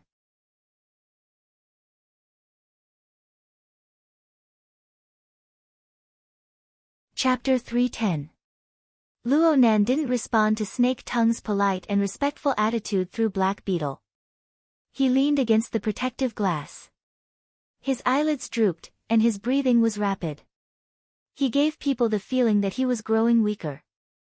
The four sides of the poison veil were truly fatal to a person with a terrible constitution like him. If he spoke a few more words under these circumstances, Snake Tongue wouldn't even need to increase her strength. He would collapse on his own. Lord Luo. Snake Tongue still used a civilized and polite greeting. Aside from the irreparable flaw in her host's appearance, there was nothing to nitpick about. Shui couldn't stand this hypocrisy. He opened his mouth to ridicule. No wonder your nickname has the word tongue in it. You really talk a lot of nonsense. I'm truly sorry. I really can't think of anything else to do aside from talking. Snake Tongue urged Black Beetle forward 2 steps. This made Shui feel as if he was facing a great enemy. Black Beetle really wasn't much right now, but if the surrounding poison veil rolled a few more times, Luo Nan would most likely collapse. And this was the reason why Snake Tongue was neither fast nor slow. Shui gritted his teeth. Snake Tongue continued to speak. I could have ended this situation much faster. But I'm ashamed that my cultivation isn't up to par. I can't guarantee that your wisdom and aura will be preserved completely. What kind of information you can leave behind will mostly depend on luck. This will have an extremely high chance of erasing Lord Luo's charismatic theory. It would be too much of a pity. Snake Tongue. Puppeteer couldn't stand it any longer above Heavenly Ocean Lake. He looked at his watch once more to confirm the time. Even if the Xia City Police and Cloud City Water Village's security department were all trash, they would certainly have reacted by now. What's more, the Xia City branch was behind them. Now that they had finally gained the upper hand, they had to hurry up and put Luo Nan down and snatch him into their hands. Do your own thing well. Snake Tongue's voice directly rang in his ear. It was a warning that was neither light nor heavy. And at this time, Luo Nan, who had been silent all this time, spoke. You guys were asking about An Wang. Isn't that off topic? Idiot, you're still in the mood to chat. Shut up. Hold your breath. Zhang Yingying was already driving at high speed in the metropolis. Her driving points for this year had already been deducted completely, and she still had to spend most of her effort. She was worried about this troublesome thing, and she really wanted to pull the steering wheel off. Nanster, listen to Sister Ying. Don't talk. Shui Lei also wanted to stop Luo Nan from talking, but Luo Nan patted him on the shoulder to comfort him.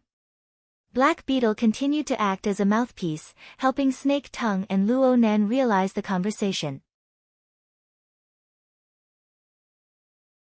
From my standpoint, An Wang's whereabouts and the like can't move me as much as Lord Luo's theory. Thank you very much. Luo Nan continued to speak in a weak voice, so what you're saying is that we'll continue to discuss this topic until I'm knocked out by the poisonous mist. Or until you finish constructing your fortifications. There was suddenly no sound on the viewing platform. Fortifications? Regardless of whether it was Shui Lei, Zhang Yingying, or even Puppeteer, who was on the other side, they once again encountered a barrier to understanding. They were stunned for a time. Snake Tongue probably felt the same way. Only after 5 whole seconds had passed did she speak through Black Beetle, but her tone was much heavier than before. Lord Luo, have you been observing me this entire time? I've been guessing at you. Luo Nan's breathing gradually turned hurried. The minute amounts of poison that had seeped into his body were affecting him more and more clearly, but he still spoke. I was thinking that, with your abilities, if you had acted together with Black Beetle and the others and caught me by surprise, I probably wouldn't have been able to hold on until now. But you didn't come. You just made a lampshade. It's better than nothing. It doesn't make sense for a great killing machine to be ordered around by a logistics personnel. So I guessed. Of course, I had the support of a certain person's intelligence. I thought that you must have come here in an out-of-body state. Admittedly, it's convenient, but it's also weak, especially when facing someone like me who specializes in sensing and mental attacks. Your personality should be more cautious and protective of your body. You haven't launched your final attack yet. Perhaps you're worried that you'll use too much strength and be detected by me. If I really do catch you, your defensive abilities will be inferior to Black Beetle and the others. Snake Tongue was silent for a few seconds before she said, Has Lord Luo discovered my position? I'm not too sure. So I'll listen to you. Let's chat some more. Snake Tongue didn't make a sound. She seemed to be muttering to herself as she pondered over her next move. Shui Lei, Zhang Yingying, and Puppeteer were speechless for a time. So it turned out that there was another confrontation going on the viewing platform, and they were completely unaware of it. Even though Luo Nan had made it clear, they were still like this. The gazes of Shui Lei and Puppeteer were all focused on Luo Nan's body, but they were unable to see any clues. Luo Nan's complexion was still not too good. The protective glass behind him was curved, making it uncomfortable for him to lean against it. He laboriously adjusted his leaning posture, and when he finally felt a bit more comfortable, he extended 2 fingers and gestured. A second passed, and Snake Tongue spoke through Black Beetle. Lord Luo's meaning is. To answer your question just now. Luo Nan seemed to be in the mood to talk. You just asked me about the issue of my order frame. According to Black Beetle's evaluation standards, it contains 2 gears. One is large and one is small. Luo Nan spoke simply, but the inner meaning was much more complicated. Of the 2 gears, the large one was the format pyramid. It was represented by the external neuron and the soul strength stored within it. Xiao Xinyu called it an external technique during his lecture. He said that it was like an enormous iceberg, its laws strict. The small one was the heart lantern of the eye's orifice. Luo Nan had made some progress in his 10 days of cultivation. It was an extension of his skeletal system, but it was not mature enough. It could only be considered a sampan floating outside the iceberg. The large and small gears had some sort of coupling relationship from the very beginning. Luo Nan channeled his soul strength from the format pyramid, causing the heart lantern of the eye's orifice to rapidly grow and strengthen. This was one of the reasons. The heart lantern of the eye's orifice and the format pyramid shared information. This was the second reason. This was especially true for the latter. At the very beginning, Luo Nan's clairvoyance on both Black Beetle and Puppeteer's life sketches were obscured by a dense fog, forming interference. After the new coupling relationship took shape, it was like wind passing through a gap. Light illuminated the earth. Most of the dark clouds and turbid mist were swept away from the two's life sketches, and even the entire Star River diagram. Layer upon layer was transparent, marvelous beyond compare. It was impossible for Luo Nan to speak of these details. Rather than saying that he was discussing with Snake Tongue, it would be better to say that he was using the process of speaking to further sort out his thoughts, which were gradually taking shape. Therefore, he didn't care whether or not Snake Tongue responded. He continued speaking, minding his own business. My problem lies in the fact that the two gears aren't on the same order of magnitude. They are too close to each other. They lack a reasonable structure. Even if a coupling relationship is formed, wear and tear is hard to avoid. He turned his face in the direction of the heavenly ocean lake and laughed. He had clearly exposed his shortcomings, but this rare expression made Puppeteer's heart tremble with fear. A special structure is necessary to form a linkage between gears of enormous difference in mass. An intermediate link is necessary. It's like the Devil Ray. It's rampaging through the crystal pillar, killing countless people. Getting close to it is a dead end. But as long as it's a bit further away, many small fish and shrimps can rely on the food scraps left behind by the Devil Ray to live quite comfortably. Puppeteer subconsciously looked down at his feet. He only came to a realization when he was halfway there.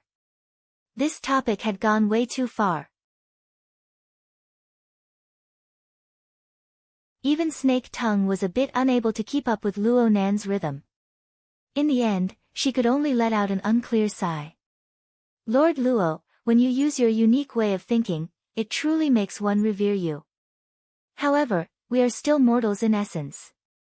It's not a good thing to be too far away from the mortal plane. Black Beetle suddenly took a step forward as he spoke. Xue Lei didn't know how far the situation had developed, but his duty to protect Luo Nan would not change. He immediately bowed slightly, entering a fighting state. Luo Nan paused the communication that only he understood. His bloodshot eyes pointed at Black Beetle's ugly and deformed face, but in the end, he just swept a glance over it. Then he lowered his eyelids. Didn't you want to discuss? I'm very worried about Lord Luo's current situation. Snake Tongue's concern was just like Black Beetle's face. All that was left was a shriveled and empty shell.